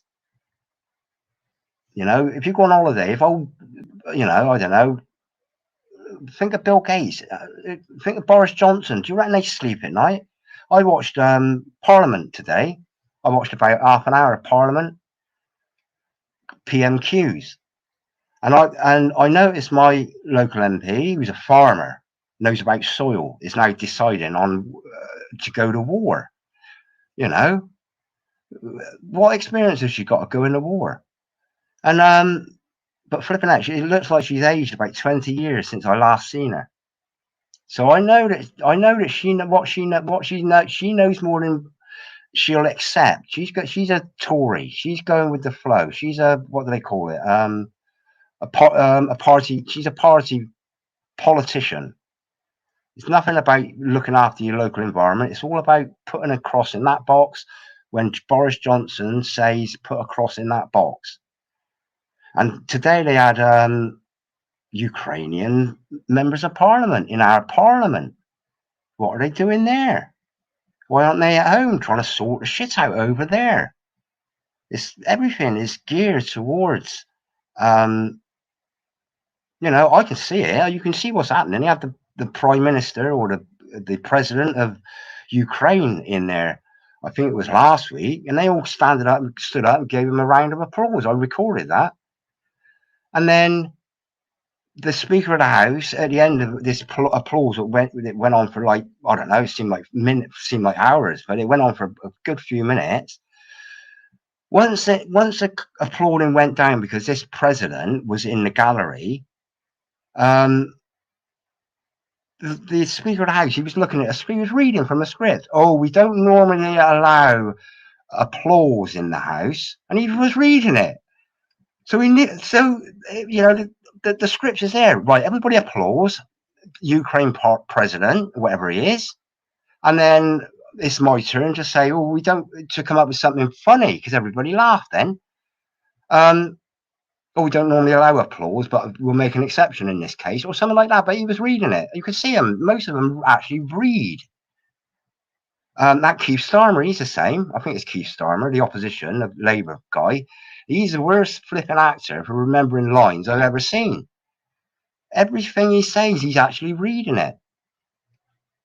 Word verbatim, word for word. But this is the sort of shit that the mainstream viewer is getting fed.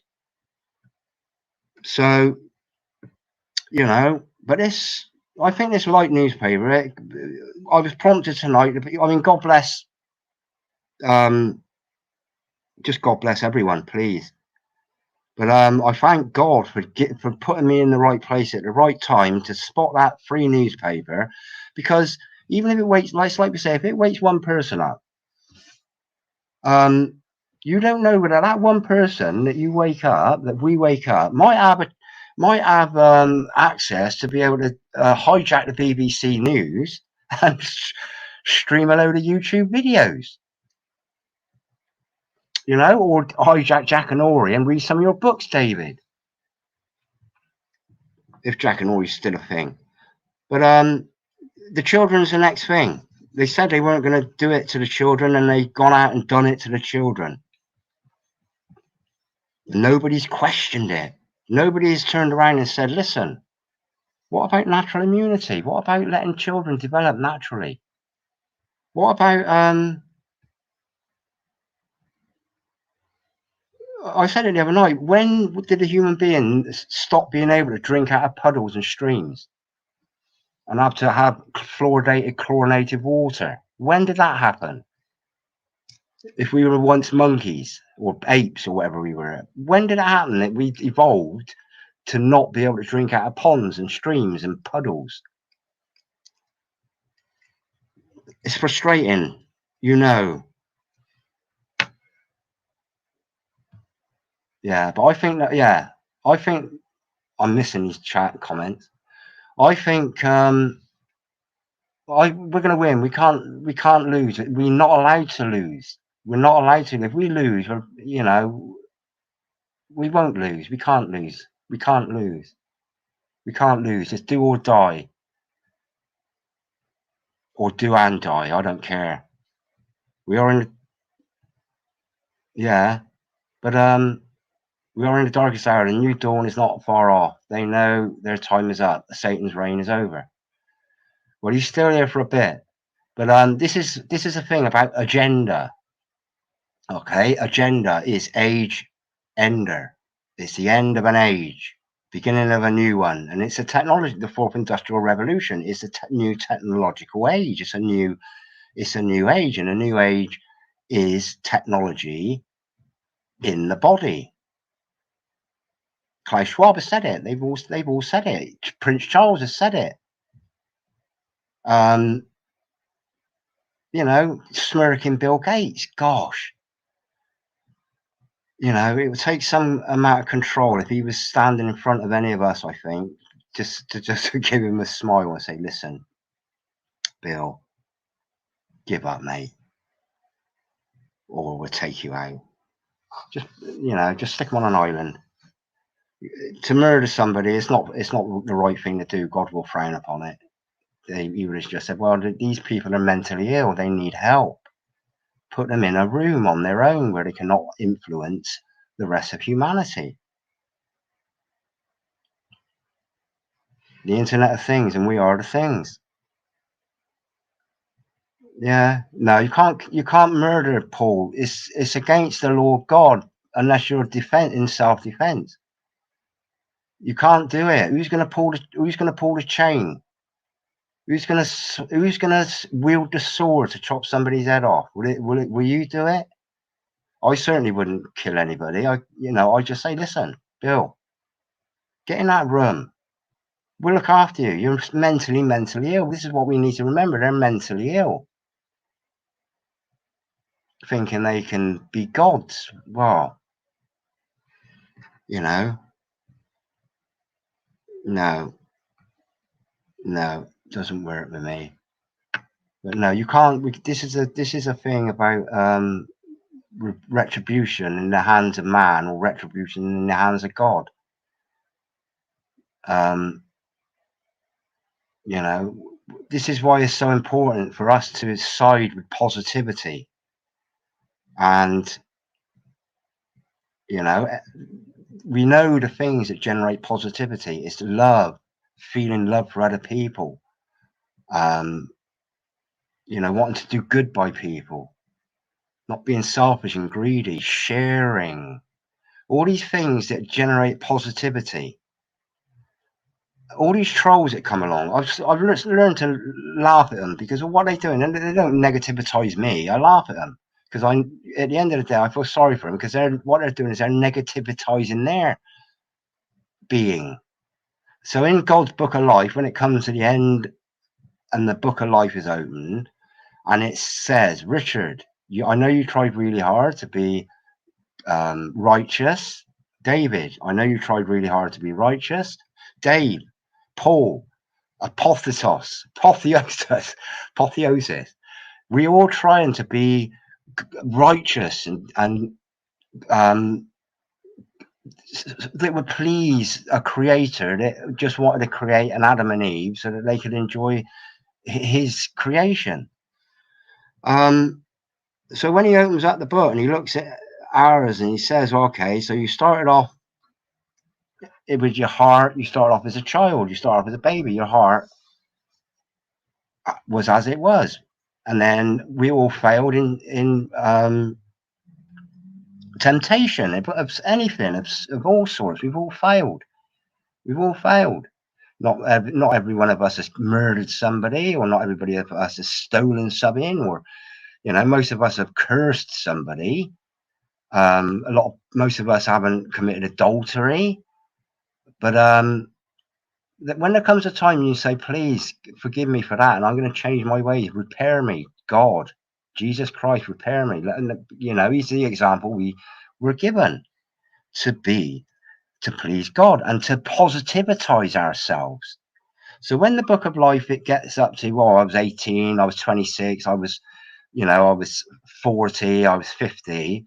And all throughout these times, I'd been a negative person. I generated negativity. I'm talking about me.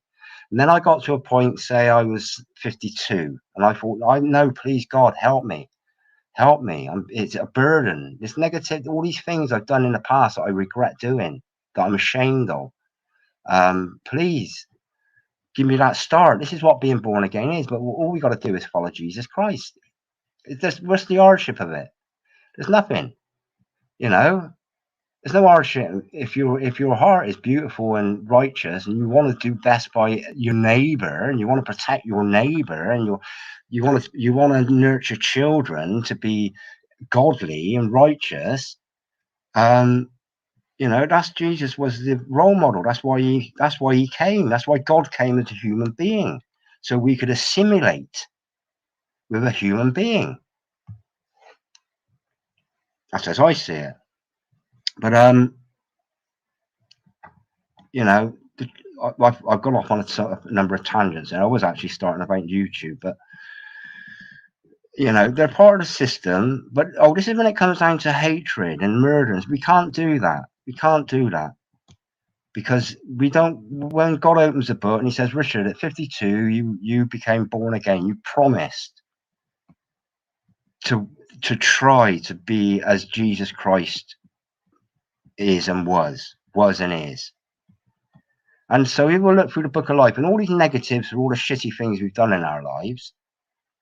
All of a sudden, because our heart is, because our whole soul is enlightened, and we want to be positive, this is when the positives start appearing in God's book of life. So, you know, there might be the odd negative, but, you know, for a nasty thought about Bill Gates, but we can say, Lord, please, God, I'm sorry about that. It just come in my head, you know.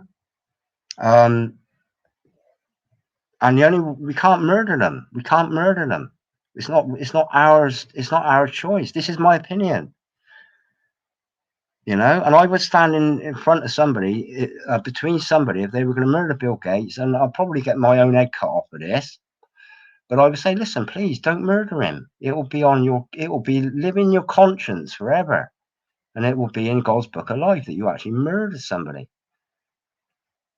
Just lock him in a room, look after him, feed him, give him 3 meals a day. GMO, that's what I do. I give him GMO food, see how he likes it. But you know, salvation is ours. It's ours. It's ours, and we will win because we have to.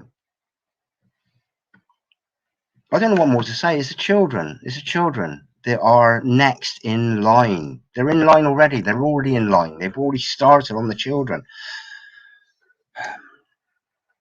You know, they'll get rid of the old folk. As soon as the old folk are gone, when it's gone, it's like Tesco's. When it's gone, it's gone. Once the old folk are gone, all that history is gone. It's like your books, David. I said with Rob the other night, your books will last longer than any YouTube video. You know, and it is history. It's a person's experience, actually written down as matter. You know, so I'll urge anybody that is thinking, the end of the world is nigh, there's nothing we can do about it. Well, there is. We're still breathing. We're still breathing. So,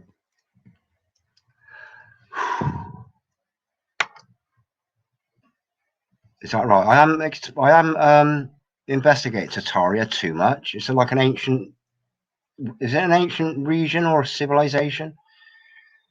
But all you know, the things of the past, David, are again, it's one of these things that dilute our attention away from what is crucially paramount now. There's only one thing that's paramount now, and that is protecting the children. It's a man's role to protect the family, to protect the children. Oh, absolutely. Absolutely. They've opened the house up and the window. They've opened up the window. They played their cards. They've shown what their plan is, and that their plan is real, and that they are going ahead with it. They've done it. They've done it. And anybody that thinks it's a conspiracy theorist after all this is, well, you know,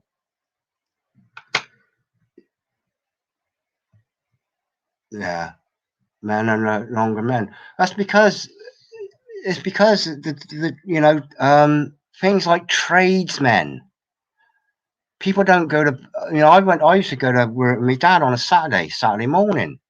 Used to take me to work with him on the buildings Saturday morning when I was, you know, in my young teens. It was, you know, it's a natural thing. It's cultural that you know, if you don't you might not like what your dad does for a living, but you know, 9 times, 8 times, or 9 times out the 9 times out of 8 or 9 times out of 10, you ended up doing what your family business was: bricklayer, baker, sewer, farmer, butcher, you know. And then all of a sudden something happened. I blame the modern change was Thatcherism. She changed a lot. She brought in the 6-foot high fence by selling council houses and giving people their little castle. These little normal sociable people. I'm a council estate boy.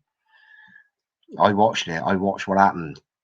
I watched how 6 foot, and you know, the 6-foot high wooden panel fence didn't exist before 1984.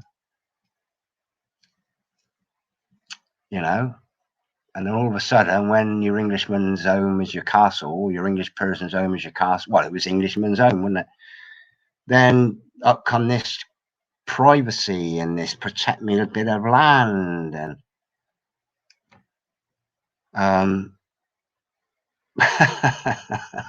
just seen that. Yeah, you see, we got to do, David, is just try use you're a very creative person. I mean, this is what I think. I think the school indoctrination system takes out our natural creativity as children, sticks us in learning numbers and writing and stuff like that. It takes us away from exploring and playing and learning by playing and learning by exploring and learning by curiosity what we need to know. And by the time anybody is 16, they will learn to be able to count. Most children can count to 10 before they start school anyway.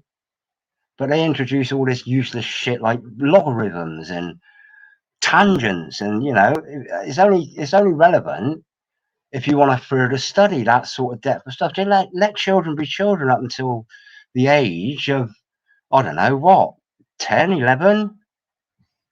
Oh, God bless you, Dave. What did John Lennon say, Dave?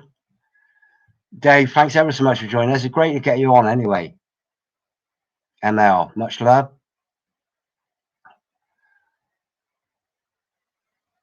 Sin with evil. No, you're right there. What was John Lennon correct about, Dave? It's a shame you can't come on, because honestly I was both nervous and excited about tonight.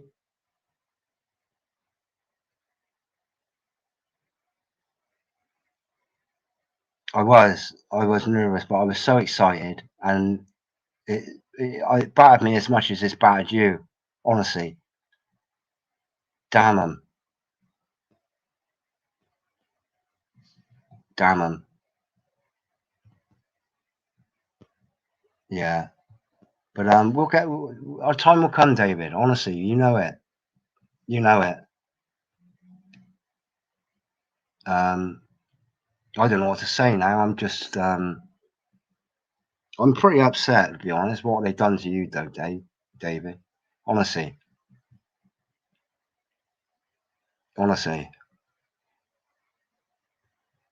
Yeah, have a backup.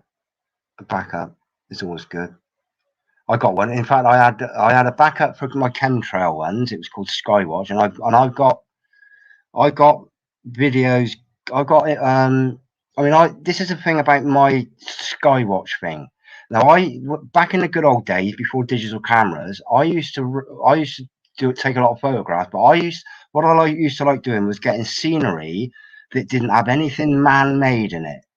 So no old telegraph poles, or not even foreign buildings, or no fences or anything like that.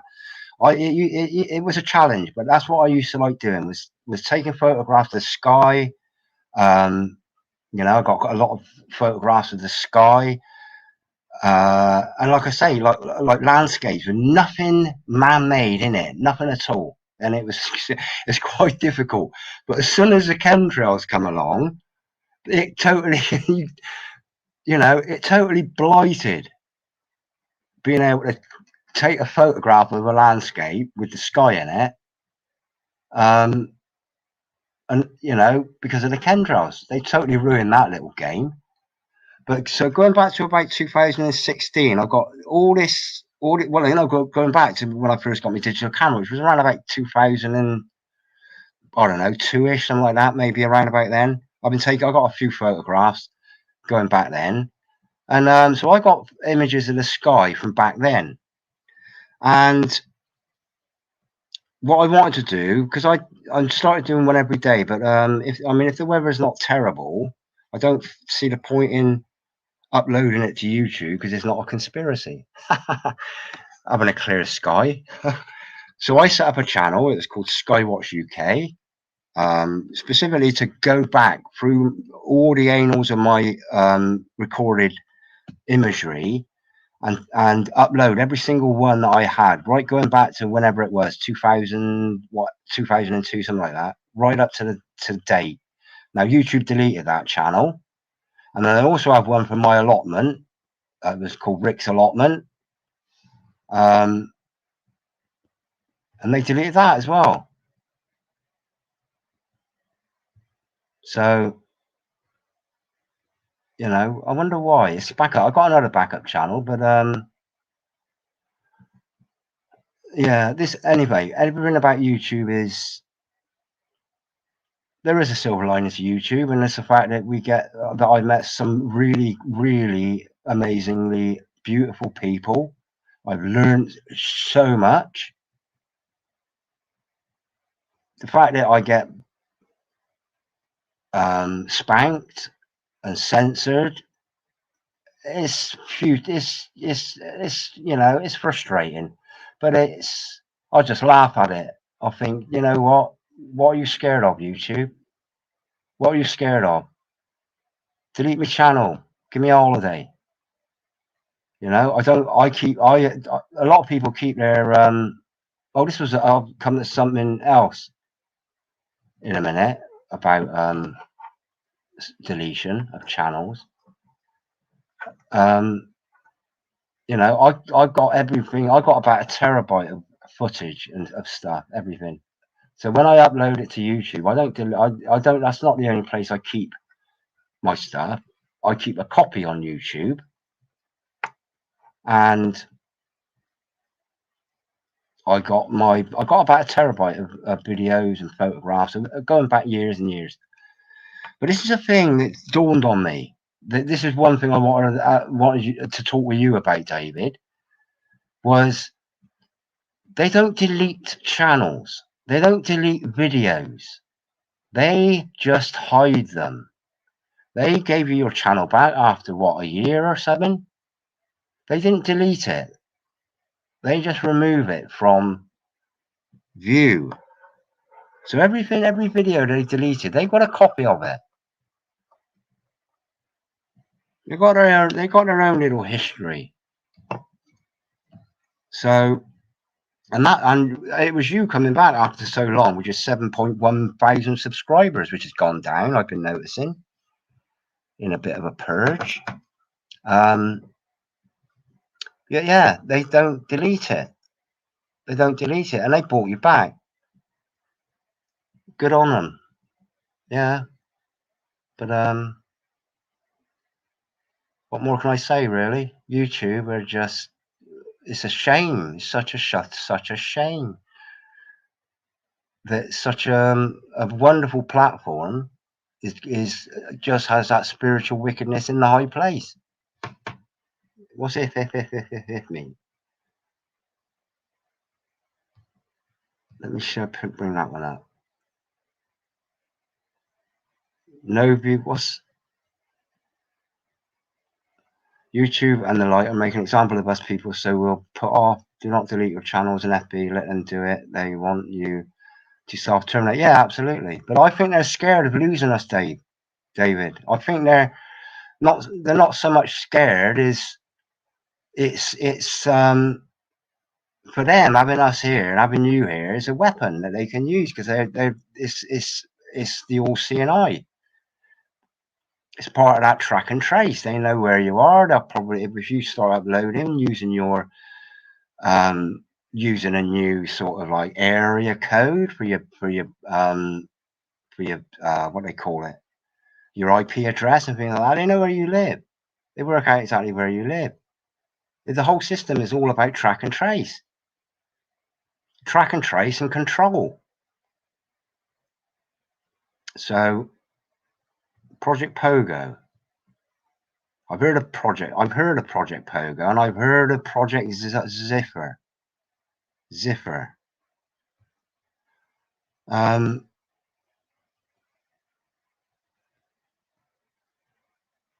Project Pogo. I'll look into that later on. That they told me the termination was permanent, and videos gone for good. Yeah, so they lied. They're king of liars.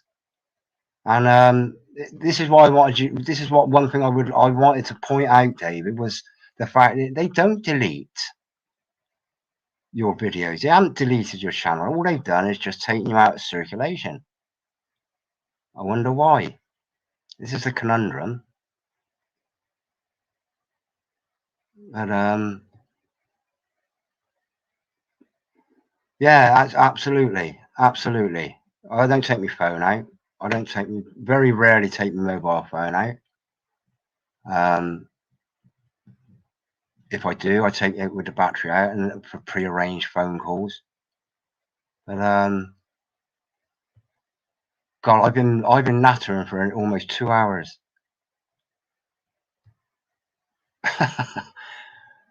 What's this mean? 0 view videos are the best.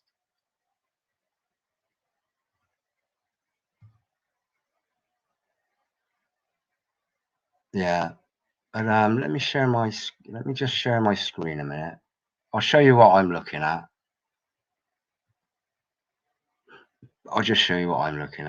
I've got no secrets or anything. I'll show you all the videos I've got. Oh, David, this is one thing I wanted to that I was going to ask you about, was about your books, about contributing to our story, his story. Yeah, it would be along the lines of sort of doing some sort of like major contributions to your book, your book making, your writing. So if you've got any ideas of what the next book's going to be, and books after, because I got so many. Let me show you this. This is my desktop. Let me show you my desktop, actually.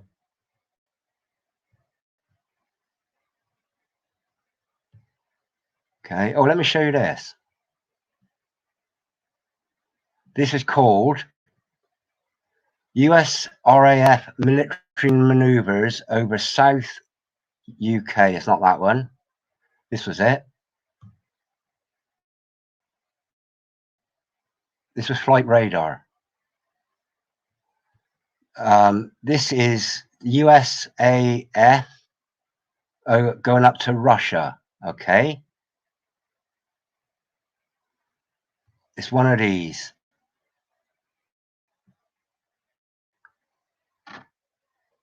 The date was, this was way before it all came. This is all RAF stuff going on here. This might be a bit off topic, but this is the sort of thing.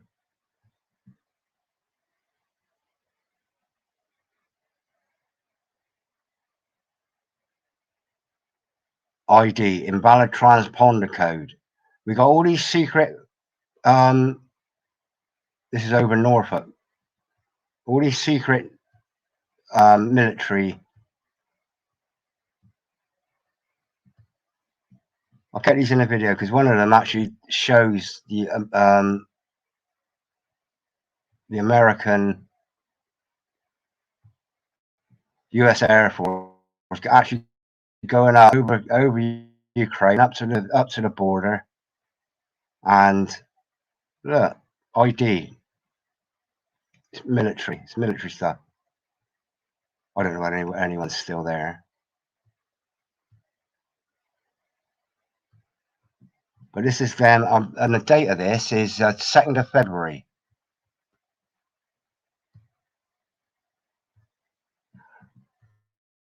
I got one of these where they're actually, it might be this one actually.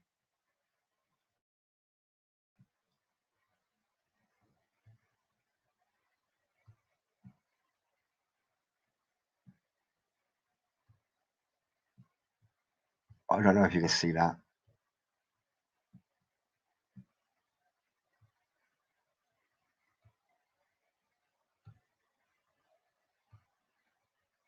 Oh, here it is. This is Ukraine. This is the 2nd of February. This plane is called Red Eye 6. It's actually being tracked. It tells you here, being tracked by 1,884 people. And it was, this was a secondary. This is the Ukraine here. So this is Donetsk. I think it was Donetsk that gained their independence. They voted for independence, which is why Putin went in he didn't go in to attack Russia. He didn't go in to attack Ukraine. He went in to defend Donetsk because they voted for independence from the Ukraine. Here's your border. This is America going right up here, look, farting around there. I'll upload this when it needs a lot of editing. As you see, I'm hopping all over the place here. But you know, there's a lot of military maneuvers. Look at all this junk. Anyway, I'm going to come out of that. I don't know if you're still there. Did you see that?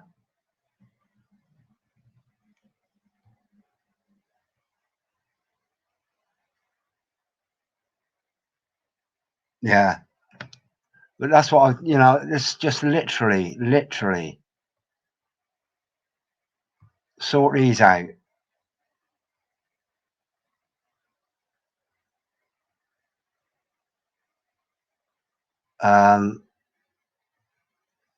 What is there here?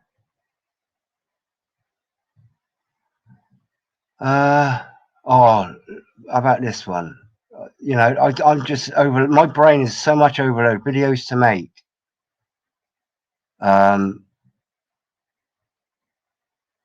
Oh, fires from hell, chemtrails, dehydration.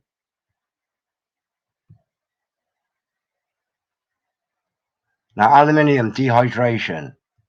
I didn't get very deep into that. Is that showing up?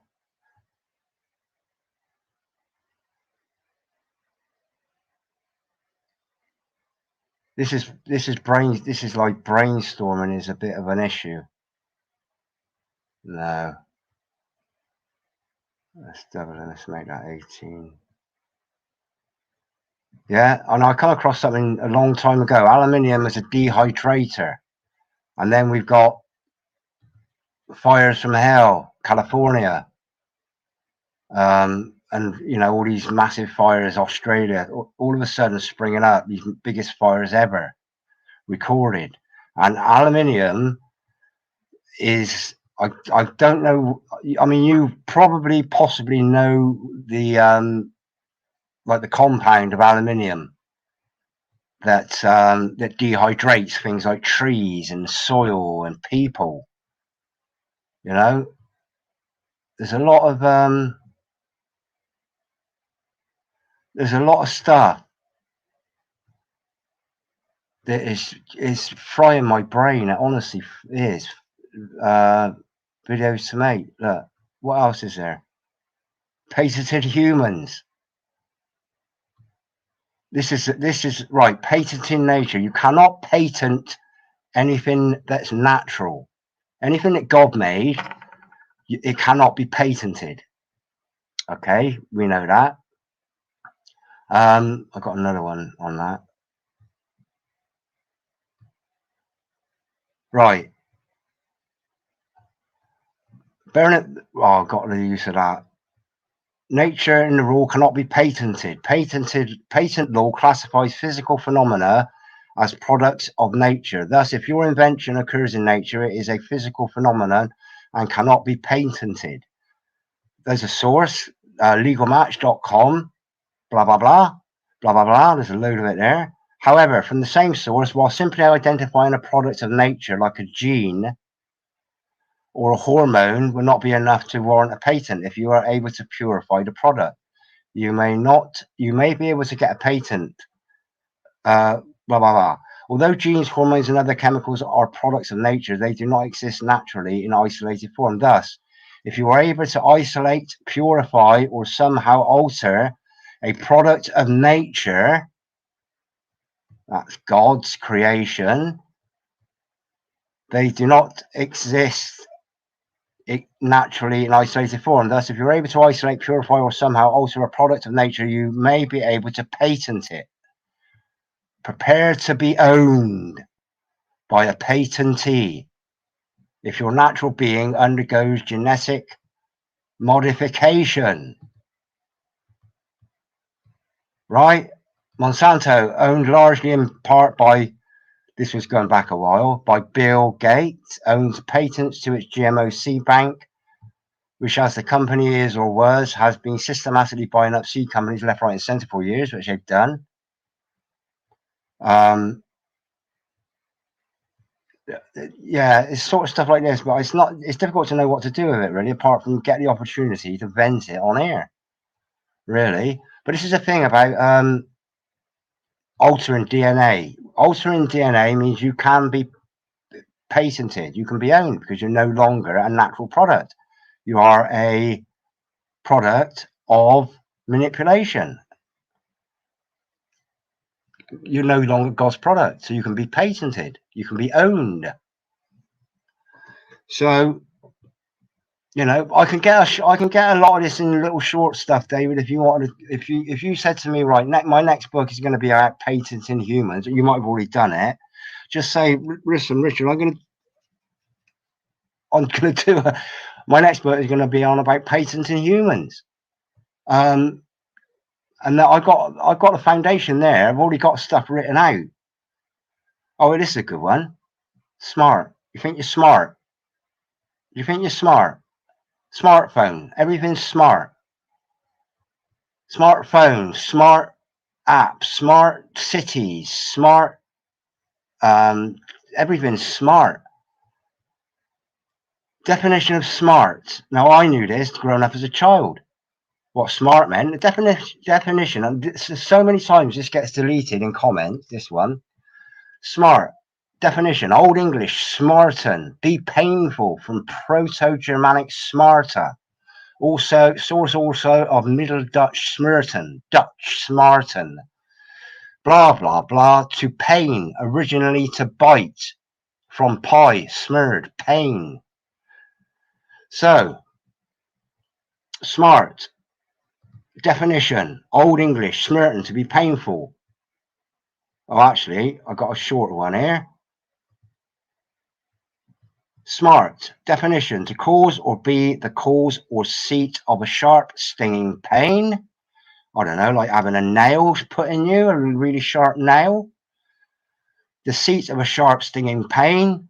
Also, to feel or have such a pain, to feel or endure distress, remorse, or embarrassment, to pay a heavy or stinging penalty. That's what smart is. Smart isn't clever anymore. Smart is stupid.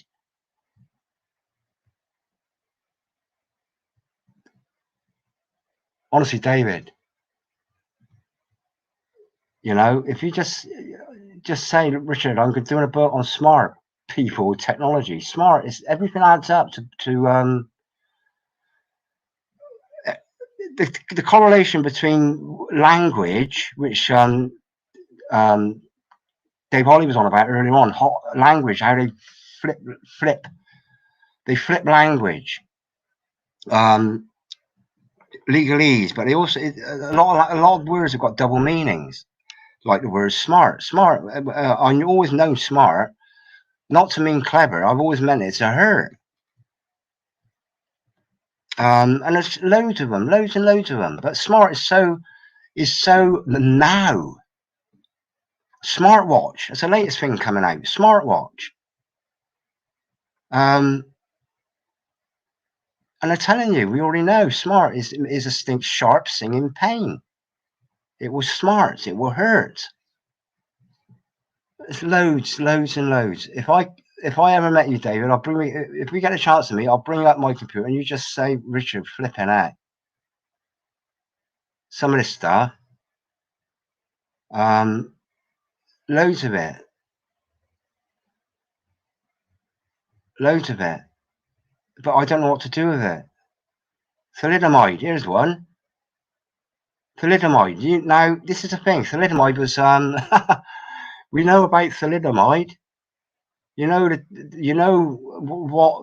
thalidomide, the socially and governmentally and pharmaceutically accepted miracle drug. We know what thalidomide did when they trialed that out.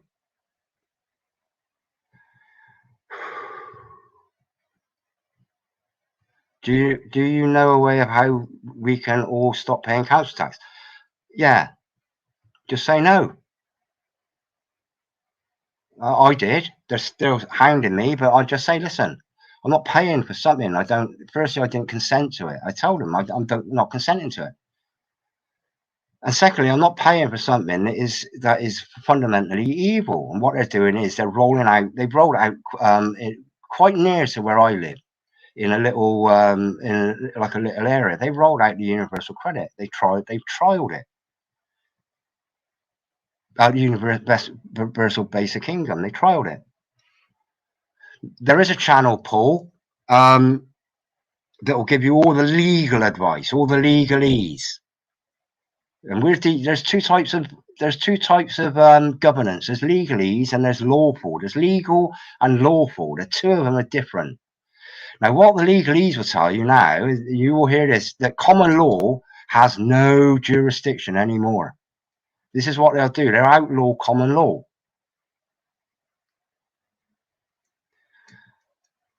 Yeah, starve the councils of money. Well, it's 99.9% of people won't just say no. They won't just say no to something like that they haven't really got the. What have I got to lose? I could lose where I live. If I don't get a digital wallet, I will lose where I live because I won't be able to afford to pay the rent.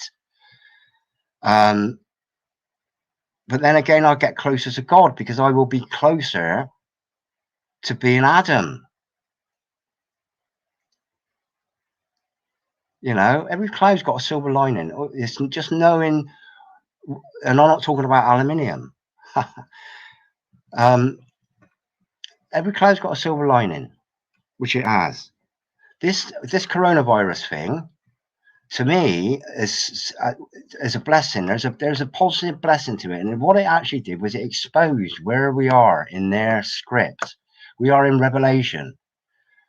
The number of people that pricked their ears up when I've gone to them and I've said, he also forced everyone, small and great, rich and poor, free and slave, to receive a mark in his right hand or on his forehead, so that no man could buy or sell it unless he got a mark.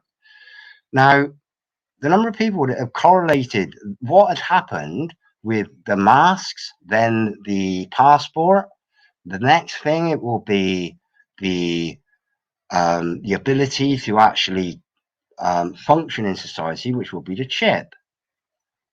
The number of people that actually prick their ears up, and I say, listen, you don't have to believe in God and the Bible, but this is what these people do. This is their script. This is what they're working to, the Satanists.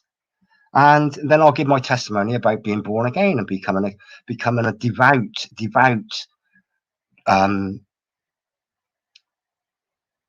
child that wants to please God, please the Father. I want him to smile at me and say, Richard, you tried your best. That's what I want. That's what I want, and I'm happier for it. I'm happier for trying to be righteous rather than being a conniving, coward. My life is happier for it. But it opened up a lot of people's ears, pricked a lot of people's ears up to the Bible. Once you pricked your ears up to the Bible, you pricked your ears open to righteousness, divinity, holy divinity, and an eternity. And you prick people's our ears up to the truth. And we all know once one bullshit domino topples, the rest will fall, and that is exactly what is happening. So, you know, I'll leave it. There's a channel, there's a video on my other channel, Paul.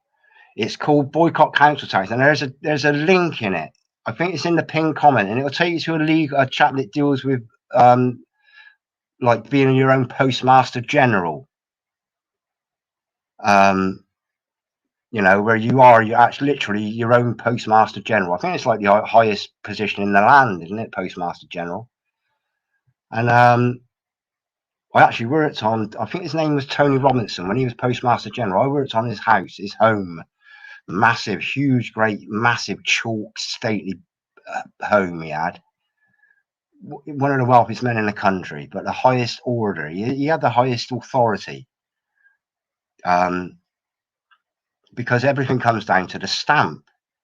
But there's a link to, I can't remember his name. It'll come to me in a bit. In fact, I'll find it in a minute. In fact, I'll find it now. But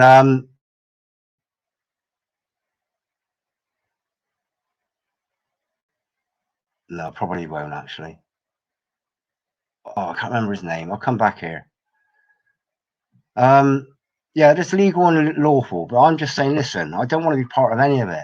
I'll be lawful, common law, God's law. So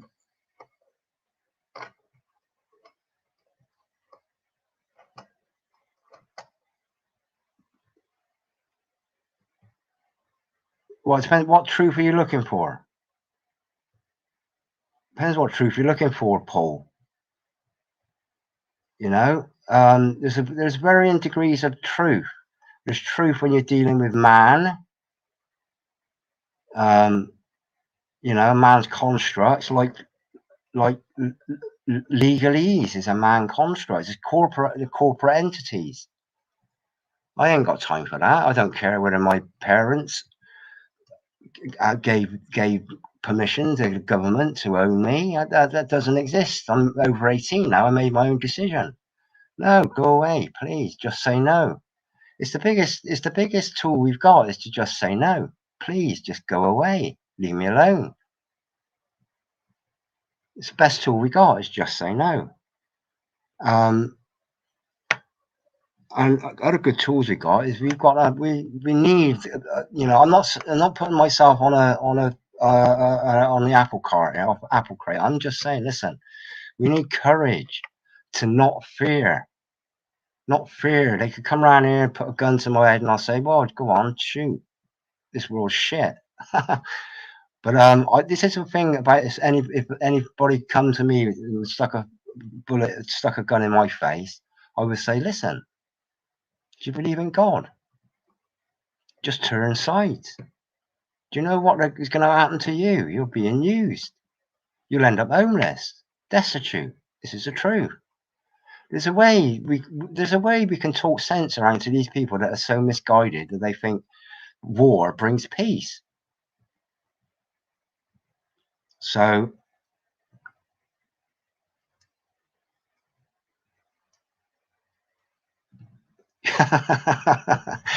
honestly, but you know, the thing is to not, you know, I get so upset. It's you know,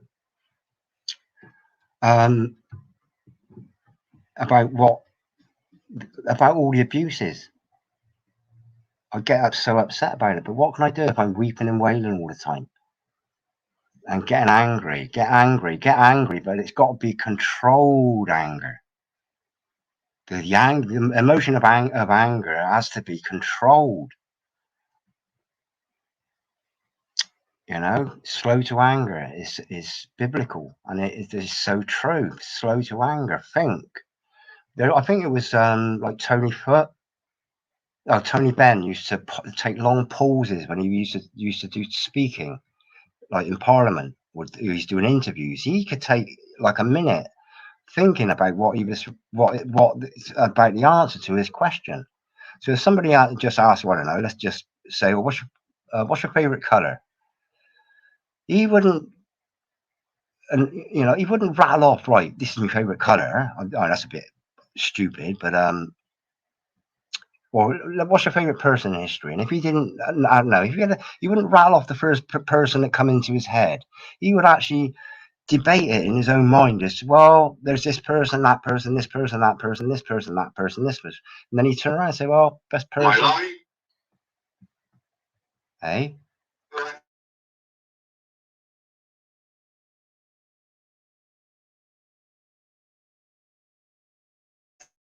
That's me.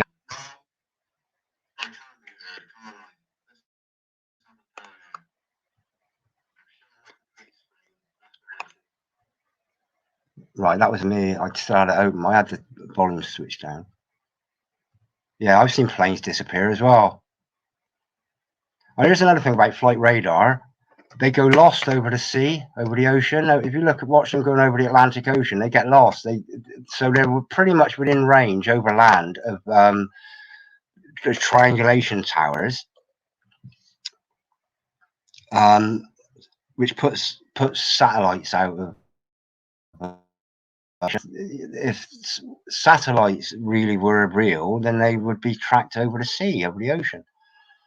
But they don't. They kind of make it up with a dotted line, which is like the route they're meant to be taking, but it's not the actual factual exactly where they are, governed by a satellite. Have a look. So satellite, and why do satellite dishes point horizontal, not straight up? There is a scientific answer to it, but I don't believe it. Anyway, would anybody, Paul, do you want to come on and say hello? I'm getting on for 2.5 hours of just chatting,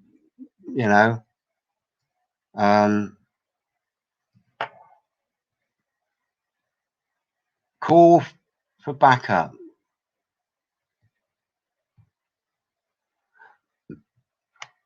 That was a short day and you woke up late and went, I want to go back to rest quickly. You can't go back to rest. This is the torment. This is the literal torment.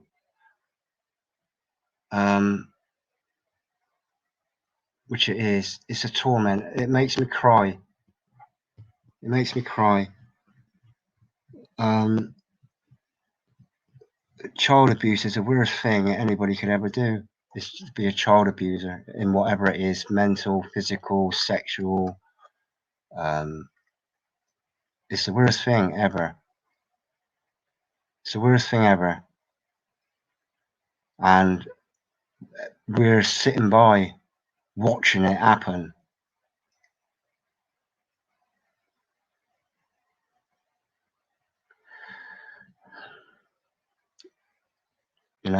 I look at when I'm walking up and down the street. If I say hello to anybody I meet, I smile, whatever.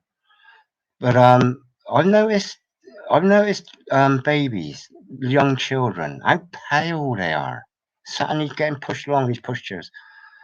I know exactly what's been done to them, because it's part of the system. You need to be protected. But I look at them and I think, God, some of these children are green, they're like olive green. Some are pure white. It's what can I do? Can I go up to a strange parent and say, listen, what's happened to your child? They look absolutely dead. They look like a corpse. Which is true. You look around, you look at children in prams and they look like corpses. A lot of them just look like corpses, and you know why? It's got to end. This is medical stuff, this. I'm not talking about physical abuse. I'm not talking about, you know, actual dirty physical sexual abuse. I'm talking about accepted by your politician as being this is the way it is, and they don't listen up. David Yates there. I would bet if I had £1 million, I'd bet all of it on the fact that David Yates does more deep research before opening his mouth about anything than any politician that's sitting in Parliament or sitting in Congress or sitting in, you know, the House of Representatives. Any of them sitting on your local council. Any of them. None of them do any deep research, do any research at all. And they're ordering people to bomb. Remember Syria? All these Tories were, yeah, let's bomb Syria. And in the same breath, my local MP, she voted to bomb Syria, Aleppo. And in the next breath, she was welcoming Syrian refugees into the country, all happy and smiley with Syrian refugees. Why did you forget that it was actually you that helped create these Syrian refugees? How many have you taken in that massive great house you live in? None. So now we've got, you know, I don't know what to do about it apart from just carry on as I know, which is just be in my community, be friendly, try and wake people up that way. Anybody that listens to me or watches any of my videos know it already, probably know most of it already. I've got a video ready to upload after this about water. You might want to watch it, about bottled water, tap water, and distilled water. It's a scientific experiment conducted. I will upload it as soon as I've come off of there. This live stream, I will upload it. It's sitting in the wings. I was hoping to get it uploaded before I started this, but I didn't really have the time for it to. It might have taken. It's only like a 6-minute video, but water. What's more crucial than water? Oxygen. You know, oxygen and water both corrupt. Food corrupt. Corrupted. Everything is corrupted. And when I see green children,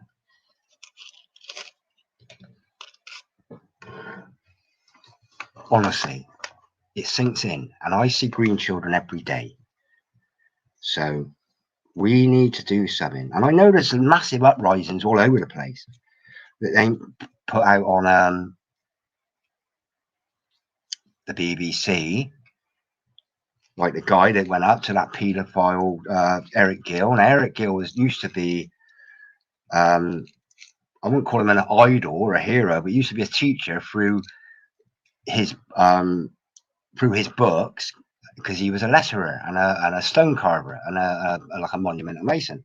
And he actually did the carving that's outside the BBC of an old bearded man with a naked boy that is up in a niche up at the entrance of the new BBC building.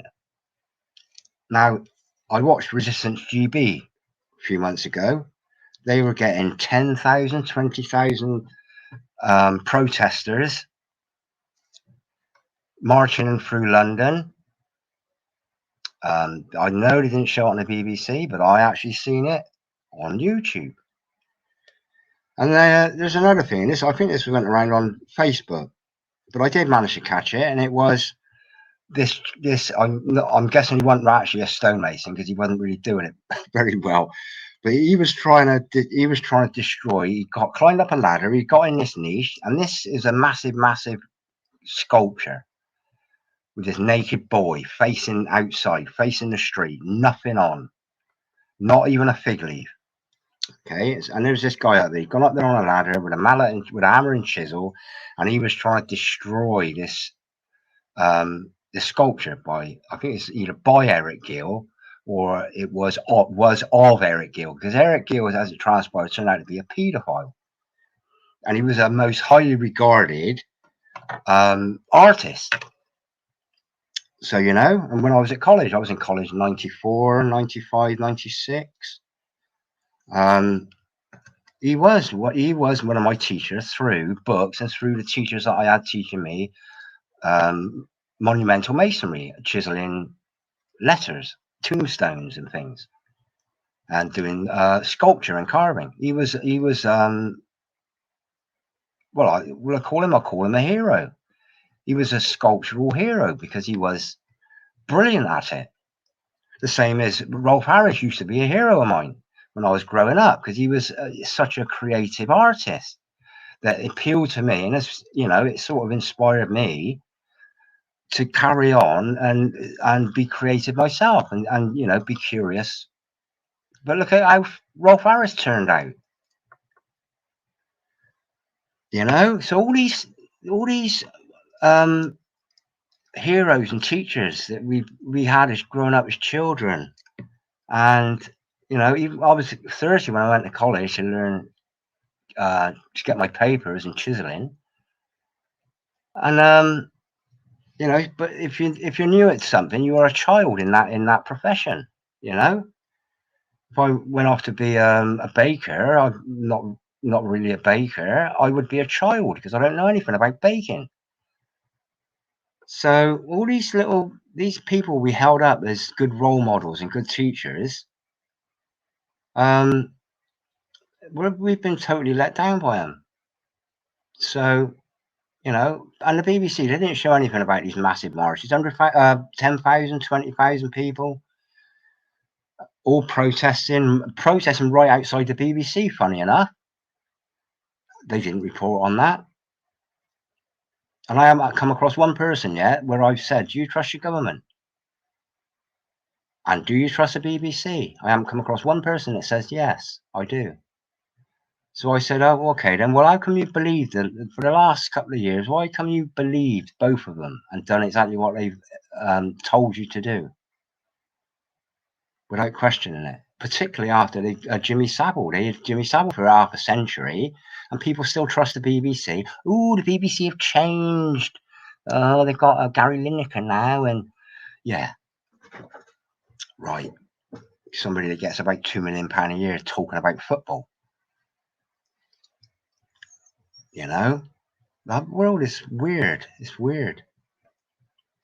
But Paul, come on and have a chat. Well, I could rattle on, but I'm sort of plucking things out of nowhere, really. It's 25 to 9. No, it's 25 to 10 now. I've probably got until about 2 o'clock before I die of sleep deprivation. But there's so much. I mean, I could do a live stream and just go for this. I don't care if anybody watches it or not. It's just a way of lightening my load in some of these things. Good videos to make. Dandelion benefits. You know? Oh, there's nothing on that. I think I've got a dandelion video somewhere, but just all these things that the government won't tell you.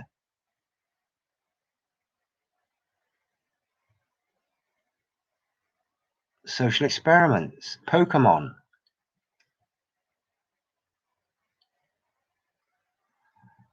Oh, well, when was this written?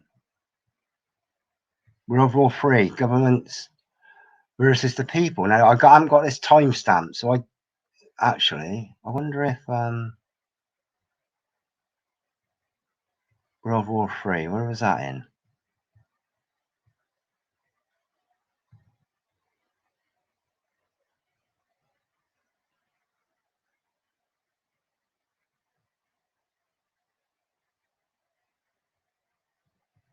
Right, let me have a look here.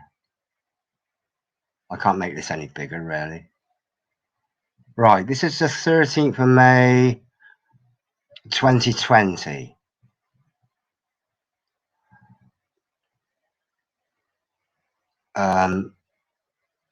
So this is about 2 years ago.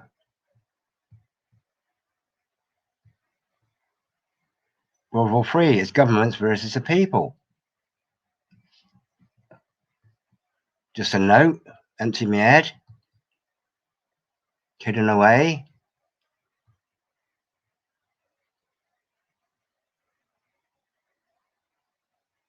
Oh, there's shitloads of that. RAF, chemtrails. A lot of that might be flight radar.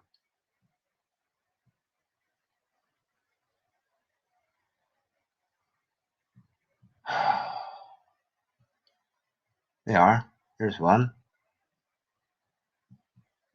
Unity of Happiness, United Nations International Day of Happiness. I did a video on this and it's still up. They haven't deleted it yet.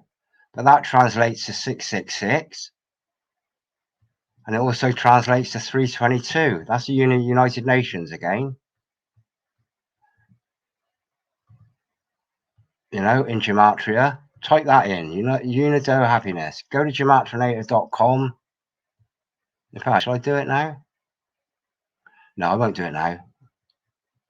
I don't know what, you know, what can I say? Get yourself, go into Sainsbury's. If you just joined it, you're here, or if you know, go into Sainsbury's, get this, give it to your family. Because it's common sense. It's not only truth, it's common sense.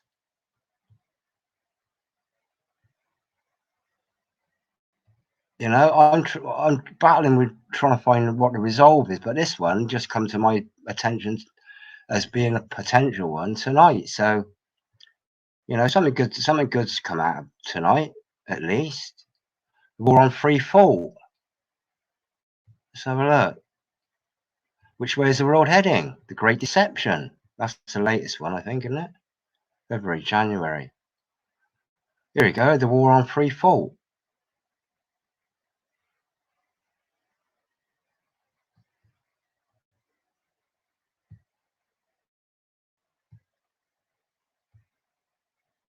You bang it up.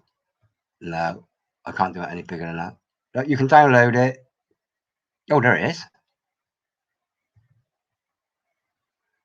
Online safety law would censor and control all information. This is issue 16, which is December 2021. Online safety law would censor and control all information. When the UK government puts its so-called online safety bill before Parliament, it lit the torch paper for a funeral pyre. Kindling, book burning. Lit the paper for a book burning. It's what it is, not a funeral for the countless victims of lockdowns. Yeah, I can't let's see if I can get past that. This is, but for the catastrophic demise of free speech, the significance of this move is impossible to overstate. It is 1984 with the bells attached to it. Well, most see Orwell's prophetic novel as a warning of how governments could wield control by obliterating pathways to truth and information. The UK government appears to be using it as an instruction manual to manifest the dystopian vision he warned about. An instruction manual, 1984. This is what they're, you know, this is they're using these things as script. They're using the Bible as a script. It gives clarification to the Bible, and it gives clarification that 1984 was a predictive program, and it was a part of it was the plan. Like Event 201 was the plan. The Great Reset is the plan. They let us know. I've spoken with so many people that have never heard of the Great Reset. No, they've not. And I say, listen, do you know what it is? You look it up. If you're going to look at one thing, look at the Great Reset. I'll remember it. No, you won't remember it. Write it down. People on the cash register in Sainsbury's, I've done it a few times. Write it down on the back of a till receipt.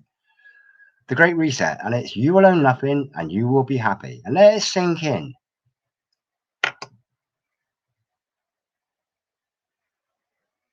This is all in here. Look, this is cracking. This, you know, it's the light. It's called the light for a reason. Now, is it part of the is it part of that consent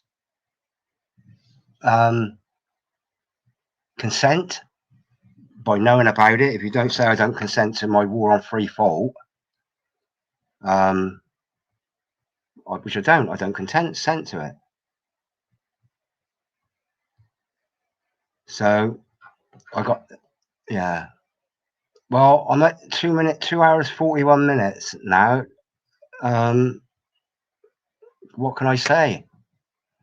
I'll do this again. I'll do this again, and hopefully I'll do. It'll be a time when David Yates can come on, Dave Holly can come on, Rob can come on, anybody else. I'd love to. You know, I'm not a troll. I'm not here trying to find out who you are, where you live, or anything like that. You know, for Big Brother, I'm not. I'm the enemy of the Big Brother. I am the big friend of you. You know. So don't be scared of coming on here. I got no, you know, you can see my technology. This is it here. One screen. You know, I'm not a technological man. I'm a stonemason. I bash rocks in the middle of a field with a hammer and a chisel. So, you know, anybody want to say anything? Paul, you still there? How come people keep popping in and popping out again? Does anybody want me to just raise an issue and give my slant on it or anything, or just maybe, you know, whatever? I feel like I'm just, you know, just, well, I'm speaking my mind, but I don't want to waste my time talking nonsense, really.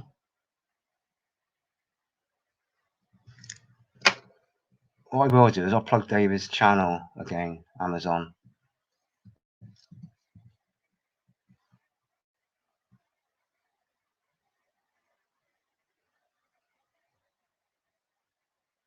I think that's it.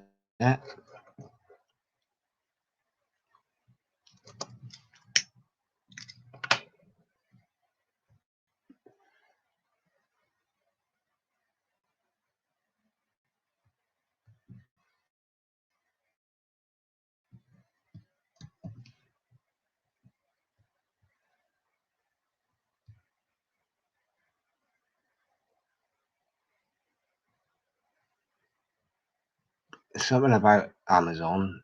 This Amazon. I mean, Amazon. This is the thing about Amazon. One of the main reasons I don't use Amazon is because I liken it to the Amazon rainforest, and I've received one thing from Amazon, and it was a tiny little. It was sent to me from abroad, but and it was like might have been India or somewhere like that, or Thailand, or Pakistan, or something like that.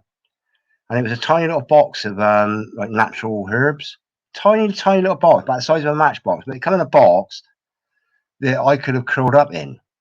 I could have made a house in. I could have made a home in. That was it. And it full of all this packing paper to stop this tiny little box rattling around. And that's probably the main reason why. Well, it's half of the reason why I don't shop with Amazon. It's because of the amount of packaging they use. And it's dawned on me: is this why they're called Amazon? It's because they're contributing. Is this where they get all the cardboard from and the paper for their packaging? Is from the Amazon rainforest. Is that why they're called Amazon? Just putting it out there. This here, click on that.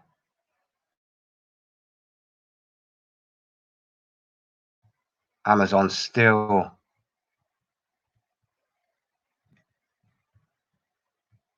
right. That actually isn't it. Oh, it's taking me. It's bypass bloody David Yates.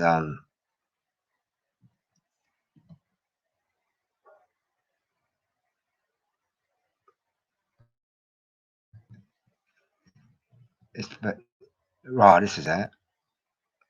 I'd actually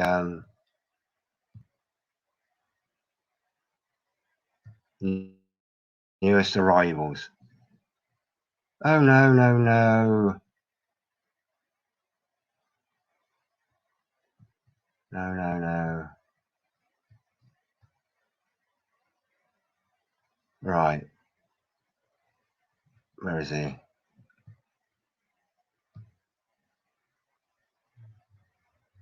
It's a bit of a long way of going around it. Right. This is how you got to do it. Just find one of his books. Go to his channel. Oh. Sort by publication date. That's it. Revenge of the Nerds. I thought you said he'd uploaded another one.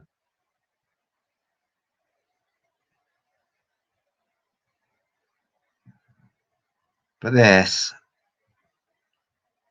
is literally crucial.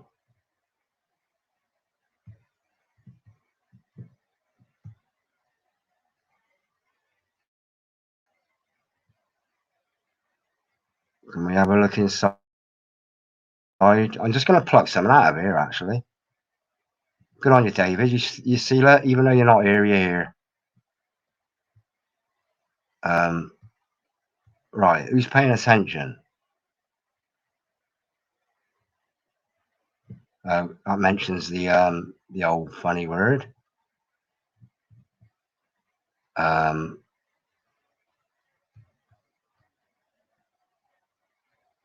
You know, the sense and sensibility. I'm not gonna mention one word and get me whole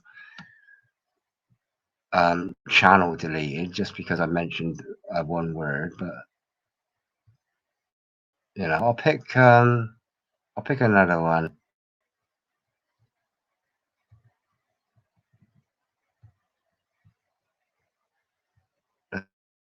Let's go somewhere. I mean,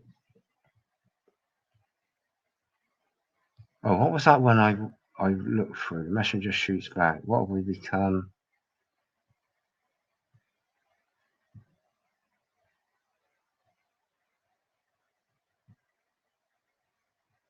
Right, we can't go wrong with picking on due interfering, can we? That's not going against the world HO.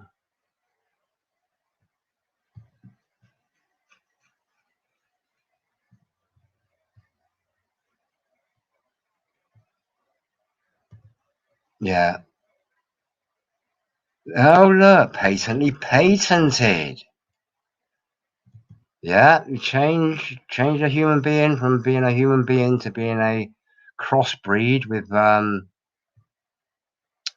C3PO or a Dalek or a cyborg. Geointerfering patently, but David Hollingsworth as well. Oh, and Dane Wigington. I follow Dane Wigington. He's a chemtrail expert. As we take on the New World Order, we mightn't beat them, but if we can retreat them, then maybe, just maybe, things will go our way, and we'll live to fight another day. Well, you said it before me, David. We will win. We can't lose. We got no choice. Along they came. By David Albert Yates. Along they came. To spray, spray, spray, spraying sleigh into our day, spraying shite long into night, clouds impure of evil white, misty coloured to fool all sight, but not mine, for I understood their toxic shine. I saw my jaw fixed in a gape, from systemic poisoning there's no escape, except in death. For these white lines did steal all breath. I can't breathe. I can't breathe. I can't breathe. I can't breathe.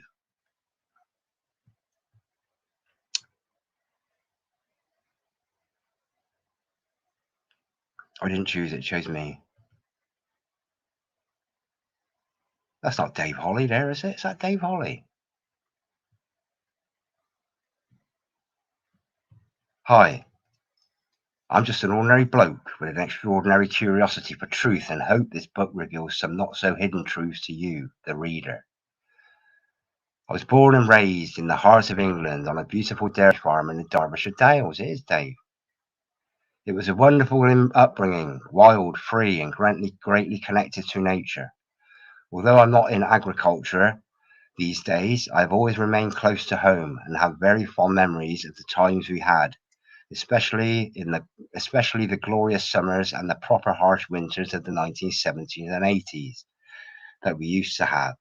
Summer seemed to be endless, with constant sunny days and clear blue skies for as far as the eye could see. This has all slowly been erased and changed before our very eyes, slowly, but very surely, and for years has remained unnoticed by most, including myself. As life happens and you grow older, and hopefully wiser, sometimes you find yourself gathering a different perspective on life, the things around you and your surroundings that were always there, but you were unaware of. But when you start to pay attention and question things, then at some point you start to gain the feeling that things aren't just quite as they should be. I had one of those moments over 10 years ago now, realizing that certain things weren't as they should be, and I proceeded to conduct my own research in a whole manner of subjects, geoengineering being one of them, also called the Solar Radiation Management Program, or the Global Dimming Program. I believe these to be cover-up terms for something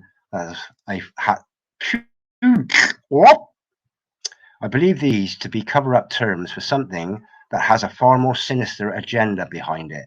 Because if you care to investigate and do your own research, you will unearth and discover very concerning military documents, such as owning the weather by 2025. Not long to go now. And weather as a force multiplier, using extreme weather for the ultimate weapon of total control and dominance of all mankind. Look them up. As insane as these programs sound, they do exist, as this book aims to demonstrate. I didn't pay it too much attention either myself back then, though, as it was something that appeared to be conducted overseas elsewhere on the earth for experimental purposes, and wasn't of any particular concern to me at all at that moment in time. I'm all right, Jack, kind of thing.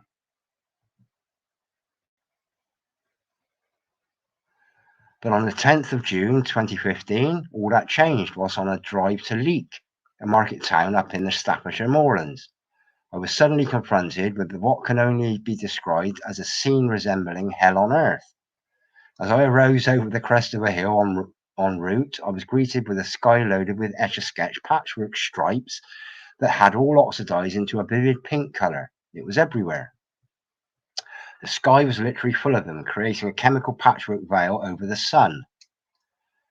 Narrowly avoiding a near crash, I had to pull over, and as I got out of the car, I grasped with despair and dropped to my knees with utter dismay. As due to my previous research, I instantly knew what I was witnessing. You can only imagine my horror. No, I can know your horror. It's a bit more than an imagination. Not here, surely, I pleaded to myself, not over my beloved Derbyshire Dales, at the foot of the Peak District, not over England. Oh my God, pray help us, I murmured to myself.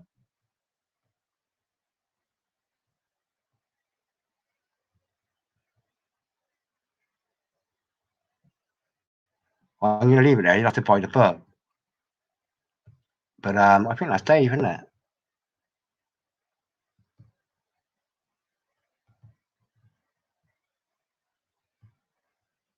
This is what we're doing.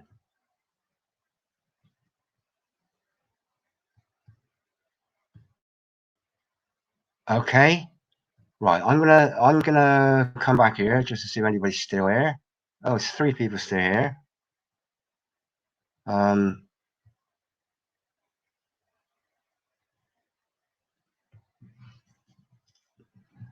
What do you think of all the old cathedrals?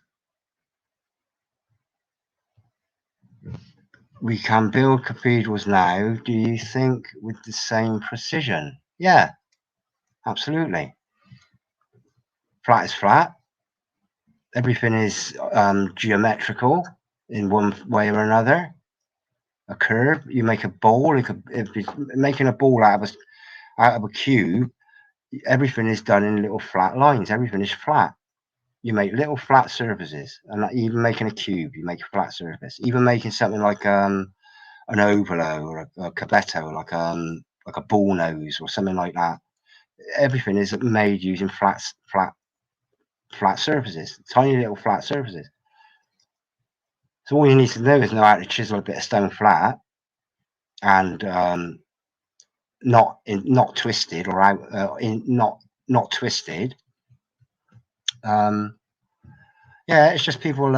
Firstly, there's not so much quality stone there, and people don't want to spend money. Everything is jerry built. These building I'm living in will probably last 100 years, if that, and then it will topple down because it's just a rigid 4-inch skin, little bits of wire, 4-inch skin, and that's it. It's rock solid. So a bit of wind, it's not going to be flexible like your old lime mortar is flexible. These rigid solid buildings, they won't bow. They will just topple over as one great lump or one great panel. Buildings aren't built to last. They're built. You'll be lucky to get 100 years now out of a building, a brick built building. And plus they're still. Plus they started building. Probably within the last 20 or 30 years, they started building on marshland. They've done it in Bridgewater up near me, but a lot of it comes down to it costs a lot of money to dress stone rather than to just use brick or concrete. It takes a lot of time, which is equal to money, to ornately carve a piece of stone. If you wanted a fancy arch doorway, or you wanted a tombstone like the Victorian tombstones, you want something bespoke.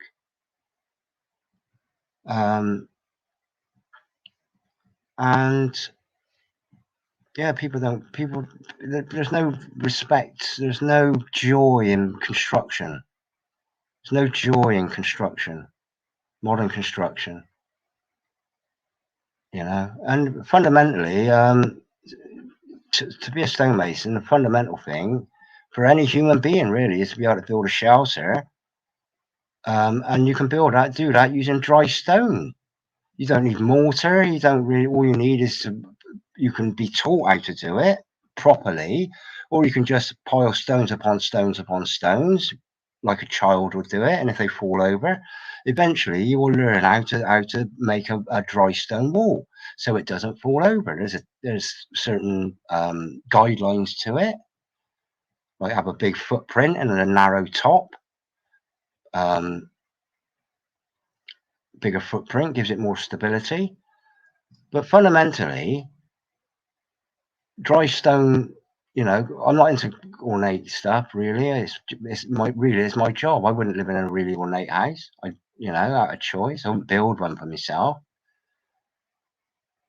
I like little old cottages and dry stone cottages, funny enough. So if you're going to learn, it's so simple. You can even learn from a book, dry stone walling. There's a dry stone walling association, but things like cathedrals, well, I think, you know, there's a lot of pointing towards like paganism when you're dealing with these massive buildings. You know, and it's what they actually worship. You don't need, you know, if you're worshiping the Heavenly Father, God Almighty, you do that you could do that in the middle of a field.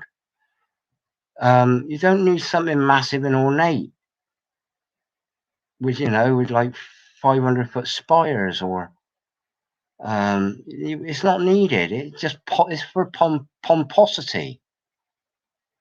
you know, for like royal weddings. And you know, I like little old churches. I've worked on a lot of churches, and I like little old churches that smell of old churches.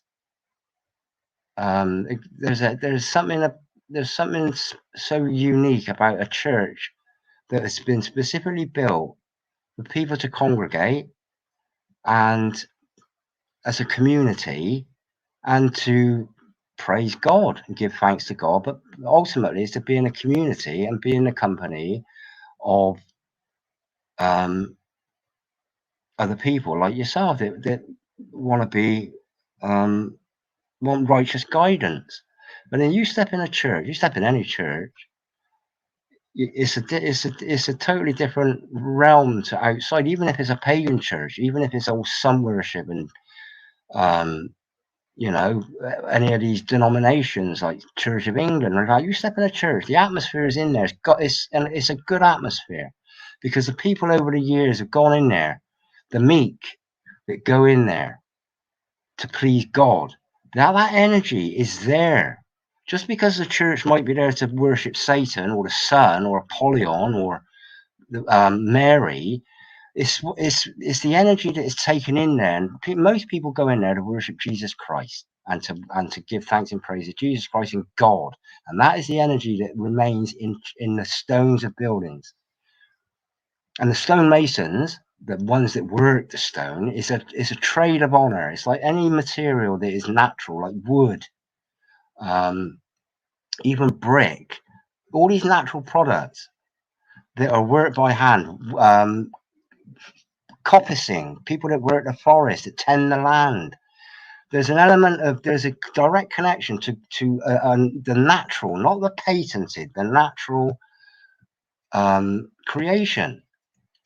And when you're working with, for me, this is my experience, working with it is the tactility of stone and the mindset you get that I get when I'm working stone is I can't describe it. It's what is it? It's therapeutic. It's therapeutic. It's therapeutic. Working for me with stone, well, any work really is therapeutic for me. But particularly building work, construction work, for me, it's therapeutic. Building sites, it's like an hospital for me, you know.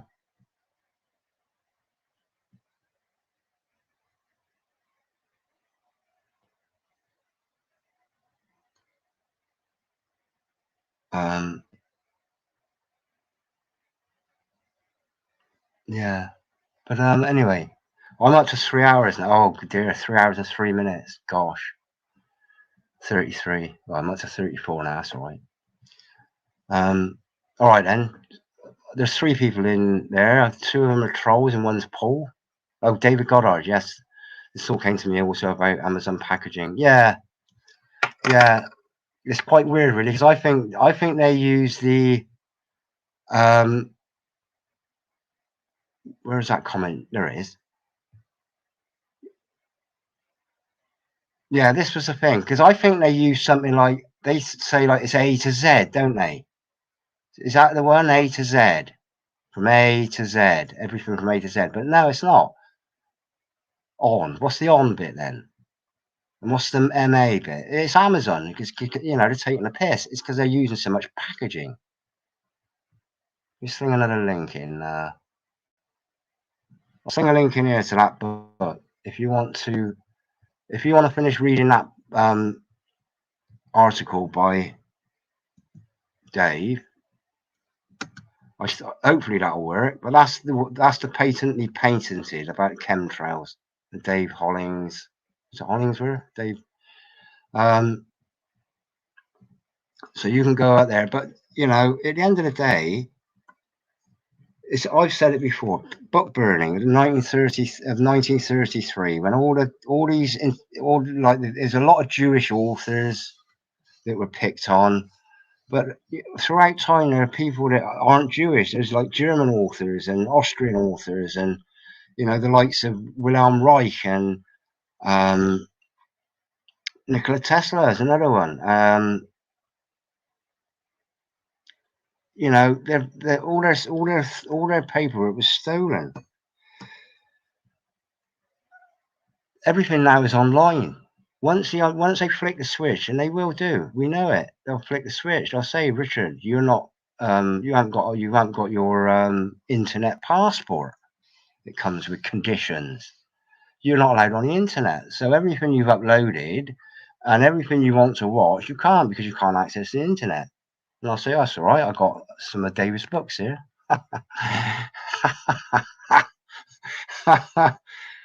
Yeah. Yeah, the books are lovely. Books are lovely, and this is a thing I remember. You only miss something when it's gone. Remember that. I'm not shouting at you, Paul. I'm just saying, whoever's there out there debunking, when it's gone, and you'll only miss it when it's gone. So, honestly, I've plugged David's. It's just so crucial that this information is made available, because the government aren't doing it.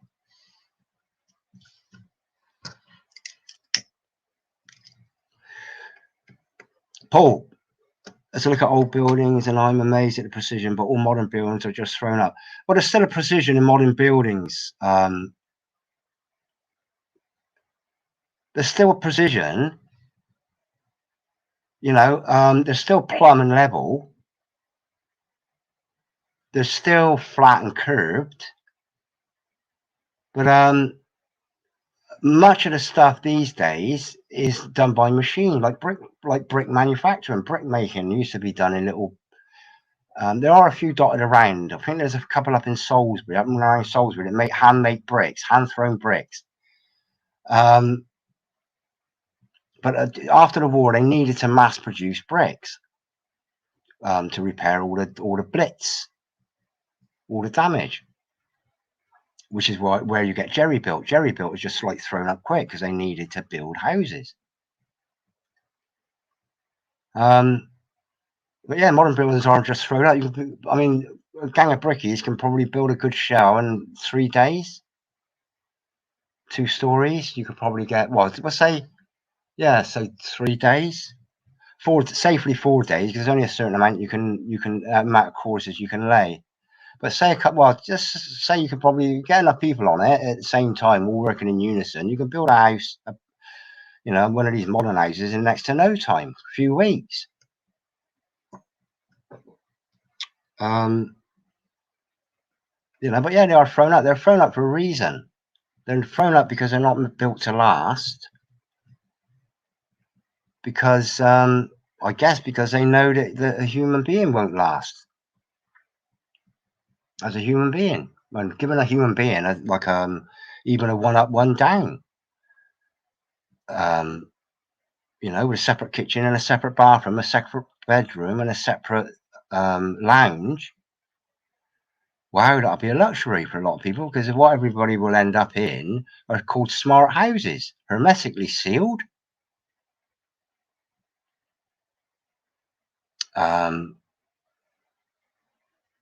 With your Big Brother telly. It's all 1984.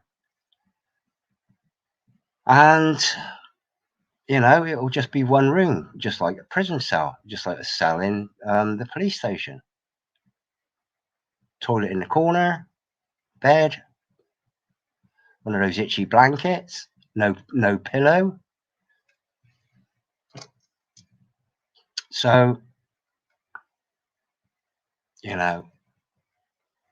I mean, and this is the thing, you can build. The thing about cathedrals is they've got such thick walls, but to carry the weight of the load that is in a high building, you need a big footprint to be able to carry that weight, spread the load. Like why people wear snowshoes, like tennis rackets, on their feet when they're walking in snow. It spreads their load to stop them sinking. That's exactly what a big footprint, like in a dry stone wall, will do. It will spread the load of the weight of the stone. And if you want to build I think Salisbury Cathedral's got the biggest spire. It's about 800-something feet. That's a lot of stone. And there's a book written by Arg. William Golding. It's called Lord of the Spire. Is it Lord of the, no, not Lord of the Spire. He wrote Lord of the Flies. It's oh, the Spire. What's it called? The Spire. It's called The Spire.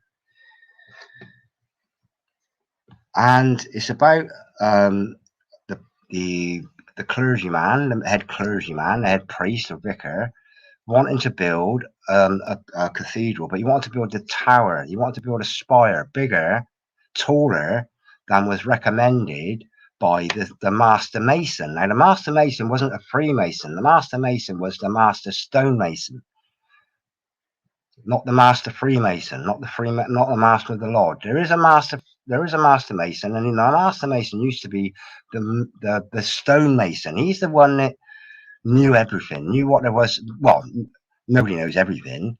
There's always something new we come across, but it's basically like your foreman on the job. Okay, it would be your master mason in the good old days. Your master stonemason.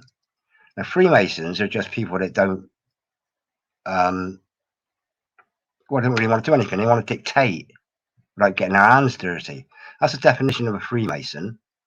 And the word mason actually means to work. So stonemason is a worker of stone, to work stone. So I got a friend down in Dorset. He does cob walls. That's like lime and straw and mud, and like stones. But you can make a solid wall out of cob. It's called cob wall, and he calls himself a mud mason because he works with mud. A mud worker. He works with mud. He's a mud mason. He's not a Freemason. He's like me. He's quite the opposite. He works hard for a living. He likes me. Like me, he loves his work.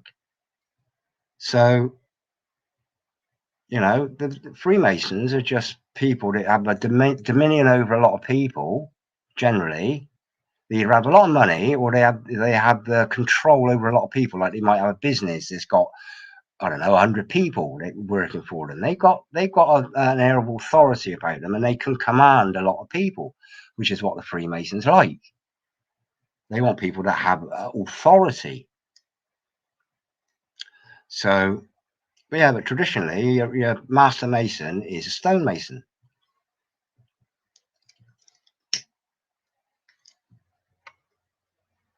So, wow, that's 3 hours I've been nattering. Oh, Paul, it's a shame you can't come on and have a natter. Yeah, but this is a thing. Let's get right. I'm gonna round up now. But all I'm gonna go back to. I'm gonna go back to the children. The children. This is what. How old are you, Paul? Don't be precise if you don't want to.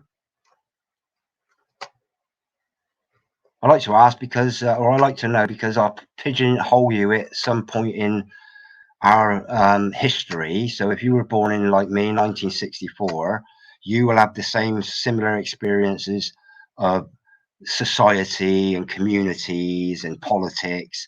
Whereas if you were born in 1994, that's 30 years ago, you would have been sort of aware of life, you know, probably for the last sort of like 20 odd years.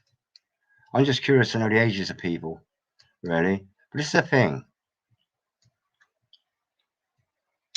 It's all about the children. And we haven't got much time left. I can't say any more than that. The resolve is do the best we can and never give up, no matter what the old shit system throws at us. You know, if YouTube shut my channel, then what are they going to do? Born 1972. You're born in 1972, David. 72. So you're 8 years younger than me. So that puts you at 49. You're 50 this year then. Or are you already 50? Well, happy birthday to you when it happens, if it happens. But yeah, so you might remember like Thatcher and what Thatcher did. Thatcher was a major hinge, a major milestone in the evolution or the devolution of the human being as a communal species. Thatcher. I watched it. I witnessed it. You might have just caught it, so you might be lucky. But you can tell, you know, you can go off with that element of historic knowledge and experience to say, listen, can you remember this back in the 70s when we used to be able to do this? Can you remember the sky back in the 1970s? Can you remember the chemtrails back in the 1970s?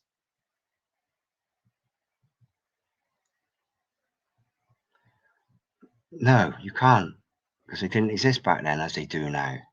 There was a point when it went, and it might have something to do with radio frequencies agitating stuff, because I'm sort of quite aware that they've been doing it. Probably they've been messing around with the atmosphere since at least the 1960s with their sounding rockets and things like that. Snap David Goddard was a good year. Oh, nice one. Thatcher was the wrong UN.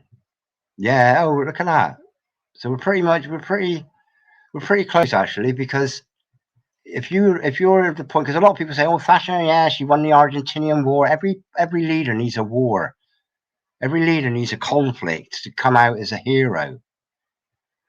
For what? And Thatcher was the one that changed the this Official Secrets Act so that she could hide a lot of paedophilia going on in Westminster. Fact, documented. But anybody that remembers Thatcher will know you've got a story to tell of how times used to be and how badly they've gone. You know, my dad went to work, my mother stayed at home, brought up 5 children. We had proper food. We didn't want for anything really. We were loved.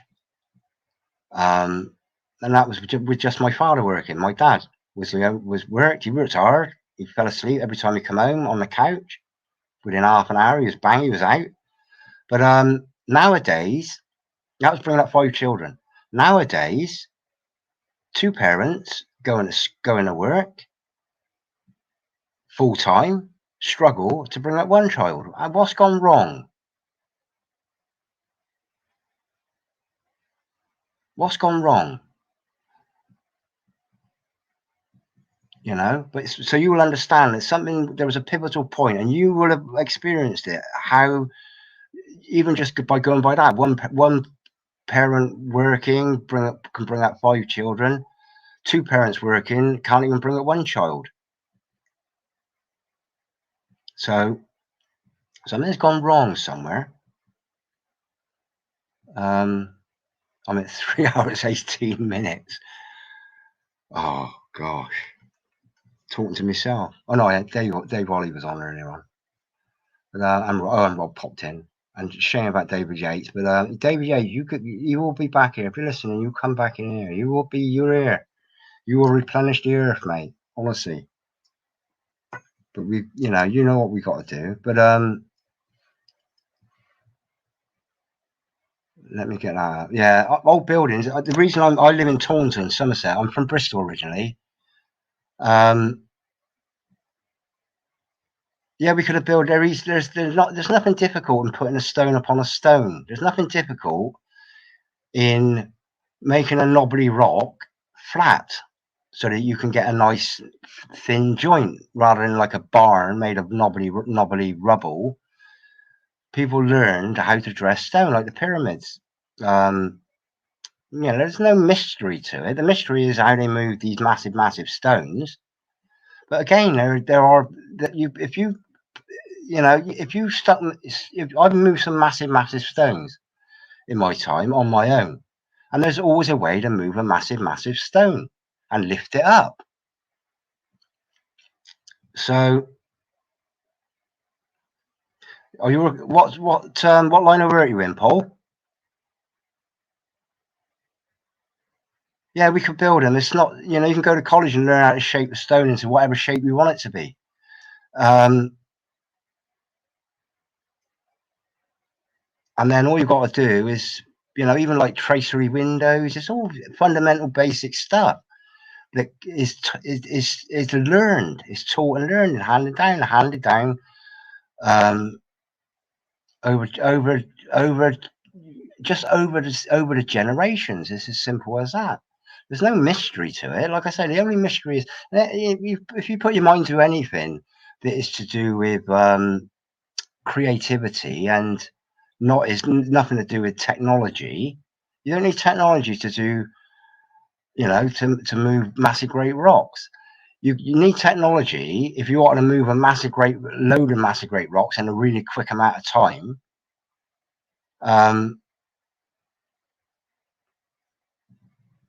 I imagine, but anything that's traditional. I call it like the Luddites. Have you heard of the Luddites? Luddites.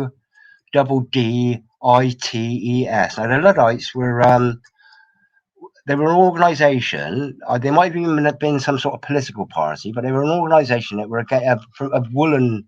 I think they were weavers, and they came up against the machines, the automated machines, rather than doing things by hand. They were called Luddites, and it was sort of like they were against mechanization. And this is going back a long time, but they were going back. In fact, I could find it while I'm chatting.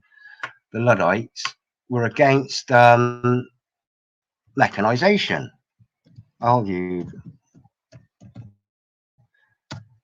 Because it took away the job. But not only does it take away the job, it takes away the love.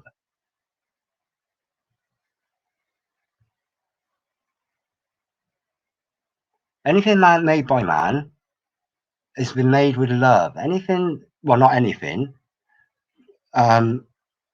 Like buildings used to be made with love. There was, and I don't use the word pride as in boastful and big-headed. I mean to say that if something was meant to be flat, you make it flat, and there's an element of, okay, I've done right there. Oh, you've done pitch face coursing, yeah, laying stone, sitting guilds, carpentry, joinery, plaster wall. You need to come on for a chat, David. But Lord to be a joiner really ended up being a sign installation engineer. Pitch face, wow. I fancy someone else knowing that technique. Yeah, well, I'm looking at the time and I'm just sort of waffling on about something that's mad. Let me load this Luddite stuff just because it is interesting, because it's probably the demise of. It's probably the beginning of the demise of things made with love. The Luddites. I'll read through this quickly, and then I'm gonna think about what I'm gonna do next. Right, this is historic UK. On October the 9th, 1779. Let me bang that up a bit. Oh, Toll Pod of Martyrs there. I used to live near there. Let me bang this up so you can read it. I'll be very brief with this because this is the beginning of the demise. Machinery is all very well having good machinery, but it takes away the love. Once you take it out of your hands and put it in at the whim of a mechanical object, you know, there's no frequencies being exchanged. There's no love being exchanged between the material and you, the creator. Right, on October 9th, 1779, a group of English textile workers in Manchester rebelled against the introduction of machinery which threatened their skilled craft. This was the first of many Luddite riots to take place. The word Luddites refers to British weavers and textile workers who objected to the introduction of mechanized looms and knitting frames. As highly trained artisans, the new machinery posed a threat to their livelihood. After receiving no support from government, they took matters into their own hands. Hear, hear. The lesson to be learned. I call it DIY anarchy myself. There's no violence in it. It's just do-it-yourself anarchy. And this is basically turning your back on the government, just saying no. Say, no, please, go away. I'm not interested in your council tax. Today, the term Luddite is often used to generalize people who do not like new technology. However, it originated with an elusive figure called Ned Ludd. He was said to be a young apprentice who took matters into his own hands and destroyed textile apparatus in 1779. The group of workers that followed in his footsteps said they were taking orders from General Ludd and issued manifestos using his name. That being said, there is no evidence of his actual existence, with Ned Ludd assuming a more mythical Robin Hood reputation. He would become the legendary character others would use to create a namesake for their cause. Ned Ludd followers, the Luddites, were using a name to shock the government into submission. Would their tactics prove successful? Da, da, da. The leader of the Luddites. Here we go. That looks exactly like all of us. Honestly.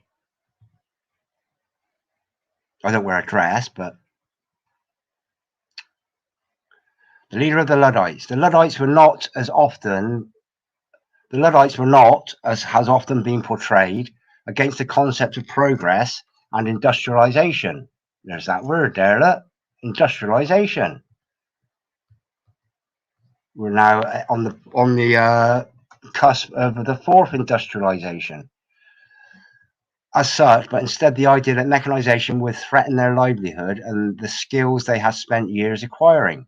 The group went about destroying weaving machines and other tools as a form of protest against what they believed to be a deceitful, there's that word, deceitful, method of circumventing the labor practices of the day. Artificial intelligence, artificial robots, artificial workers makes everybody a useless eater because they have no role to play in society, which is Henry Kissinger's famous saying, useless eaters, among other people.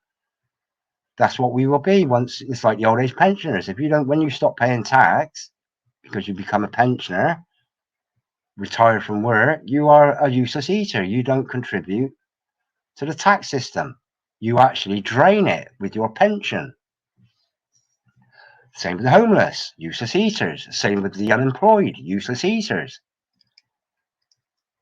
A drain on the war machine, the coffers of the war machine. The replacement of people's skilled craft with machines would gradually substitute their established roles in the textile industry, something they were keen to prevent rather than simply halting the advent of technology.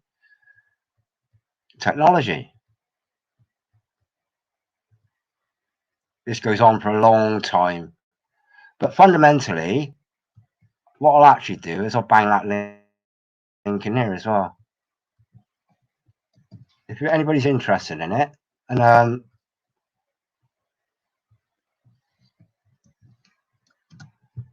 you know, the Luddites,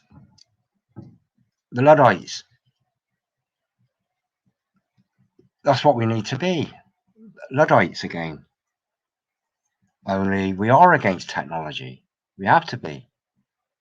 Technology in the body, the fourth industrial revolution. So, yeah.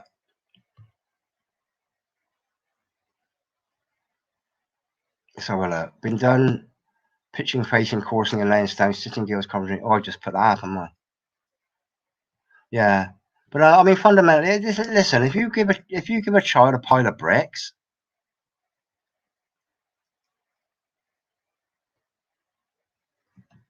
if you give a child a pile of bricks like Lego, they will make something out of it. Eventually, you don't need to send a child to school and force them to learn mathematics to learn how to count. Give them a pile of bricks. Say, listen, how many courses, how long is that wall going to be out of those little tiny bricks? Oh, it's going to be that long. How many bricks fit in that little space? Oh, 10. And how high do you want that little wall to be? Oh, I want it to be this high. And how many bricks high would that need to be? Oh, 10. So how many bricks do we need altogether? Oh, I don't know. We'll count them. Or I'll teach you an easier way. You've got 10 that way, and you've got 10 up that way. 10 times 10. Do it. Just do it. There's a way to teach children to count with fun, and also to teach them a craft and a skill and a trade, and let them be creative while they're still learning. The indoctrination system, the state school system, is exactly the same as the national health system. Everything is designed to keep people at their lowest functioning being. As long as they can go out, earn the money, do whatever it is government wants them to do, that's all they want. They don't want free thinkers. They don't want people that are have full use of all their faculties, particularly the brain, the mind, the heart, and the soul. That's what the governments don't want. That's what the system doesn't want. That's what the Rockefellers don't want. The bankers, they don't want it. They got this thing about, it's not just about money, it's about control. Money is just the optimum tool to control people, because they've made it so. They've taken away that bartering element. You know, probably I would call it pure socialism, which is where everybody's equal. Now, modern socialism, which is based on Marxism, is everybody equal apart from those at the top. There will always be a hierarchy within the modern idea of socialism.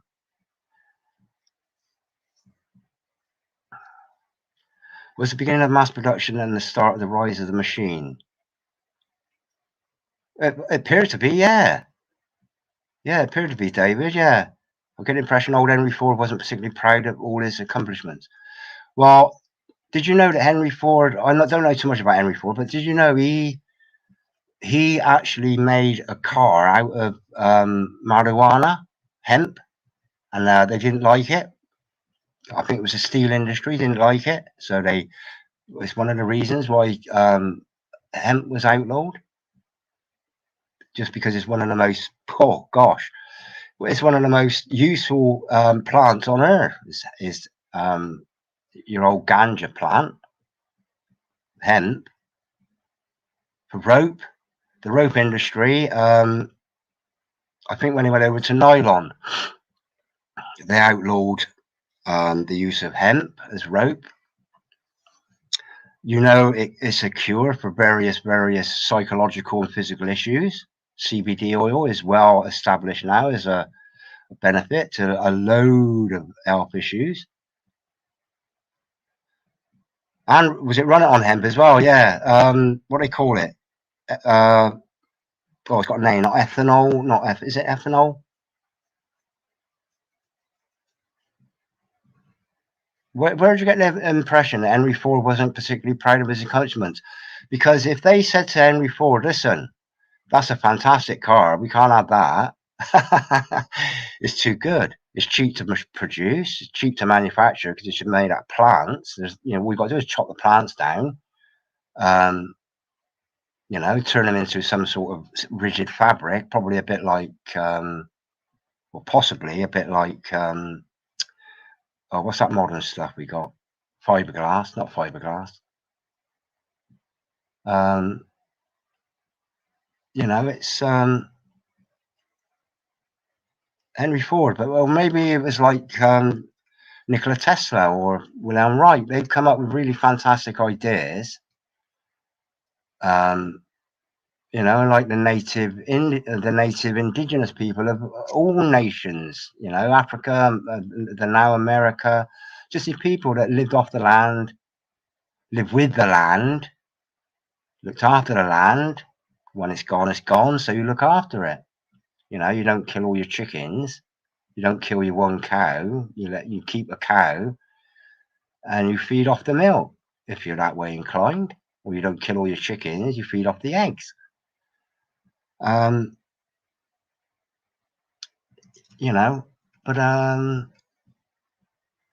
Henry Ford one of these, another one of these that was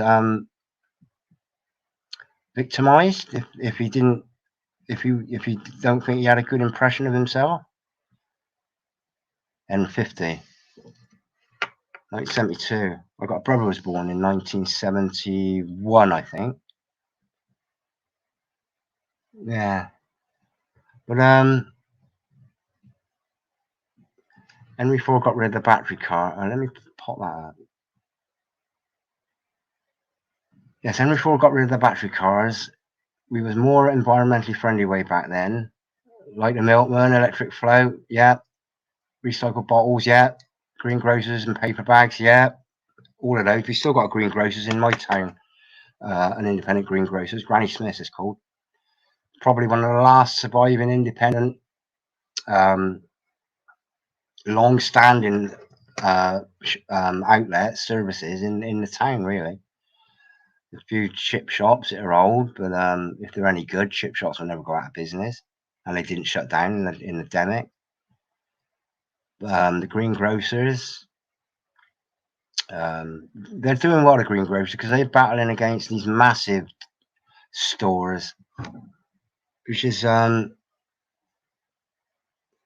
you know, it's by design, really. They can buy stuff so cheap if they buy it in bulk. In fact, they can buy up entire stocks from like farmers. They can buy up an entire harvest from a farmer or from some sort of manufacturer.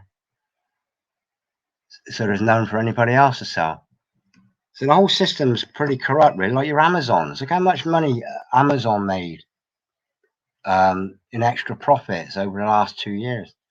Enough for the George Bezos, whatever his name is, somebody Bezos, can go to the moon.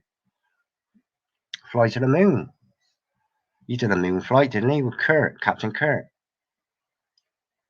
Thatcher era, but this is the mess she's created. She kick-started this new I call it what do I call it? I call it like a more severe capitalism. It's where the capitalism is all about ownership and using other people for your own benefits. And that's because she was best pals with Ronnie Reagan, the American Ronnie Reagan, when he was prime minister, president. And yeah, she introduced this new greed and selfishness and one-upmanship and keeping up with the Joneses, and you know, all that love thy neighbor didn't exist. It doesn't exist in politics at all. So yeah, Margaret Thatcher was like just like moving up another step in the ladder towards what we are now. You know, and then we started getting America's junk food in.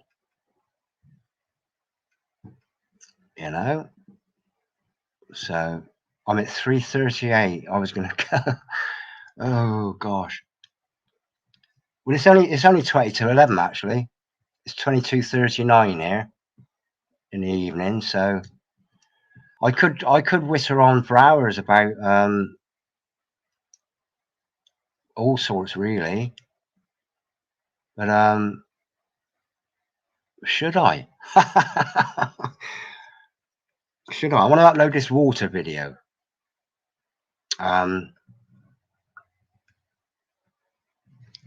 Which is quite interesting, really. It's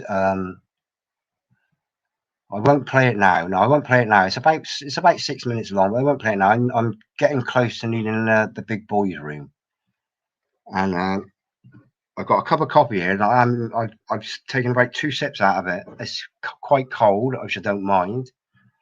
But for 3.5, nearly 3 3/4 hours, I had this cup of coffee sitting there, taking 2 sips out of it. But this is how I chat in the street with total strangers. But this book, The Light, honestly, Sainsbury's. You're both in Britain, aren't you? Oh yeah, if you remember Thatcher, yeah. thelightpaper.co.uk. Oh, I just got hit by a bug then. You still are alive. Yeah. Hello, Lacey. Yeah, I've David got banned, so he couldn't come on, which was a bit of a smack in the gob for all of us, really. But well, it wasn't just a bit. It was a massive smack. But it's like I say, every negative there's a positive to everything. There's a negative to every. There's a positive to every negative. And the positive is actually, as it's transpired, it is testament to the fact that what YouTube are doing is they're heavily censoring David, who I call the most censored man on YouTube, and it was proven. It was proven. You can come on, Lacey, if you want. Have a quick chat. I'm sharing my screen here so you can see everything I'm up to. Flooring.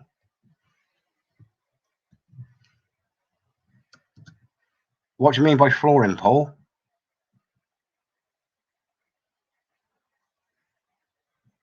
Click that link, Lacey. Just come under your comment.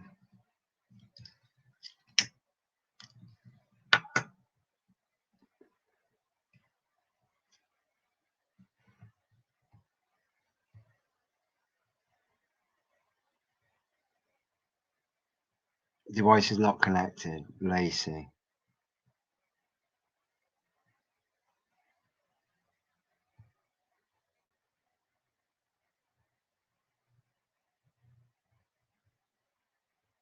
Right, add to stream. Hello. Hi, how are you? Oh, I'm fantastic. I'm fantastic. I've been chatting for about, 3 hours, 42 minutes. I've been chatting. Oh, I had Dave Holly on earlier on. But it's quite difficult. Yeah, you sound tired. You sound tired. Do I? Yeah, you do. And but I'm working till like 7:15, but nobody wants me right now, so I can talk to you. Oh, excellent, excellent. So excellent. Did you have a good day? Did you have a good day? Today, what was today? Today, I don't know. Is it St. Patrick's Day today? I don't know. I don't really pay attention. Is it? I don't know. Yeah. I haven't heard anything, but I haven't been out today. The weather's been quite atrocious here. Oh, really? Oh, I saw your video about something about somebody made you some, was it strawberry rhubarb pie? Is that what someone made you or something like that? Did someone make you some kind of a food the other day and brought it over? Oh, did you hear me? Hello? Oh, I lost.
Lacey, are you there?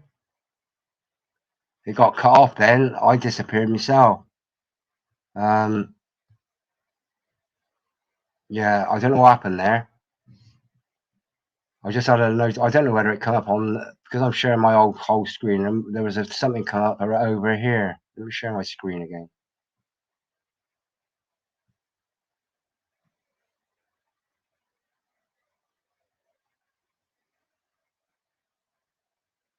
You're back. Yeah, I don't know what happened. There was something come up in the corner here. I'm trying to share my whole screen. I'm not sure what's happening. I'm up to 3:45 hours.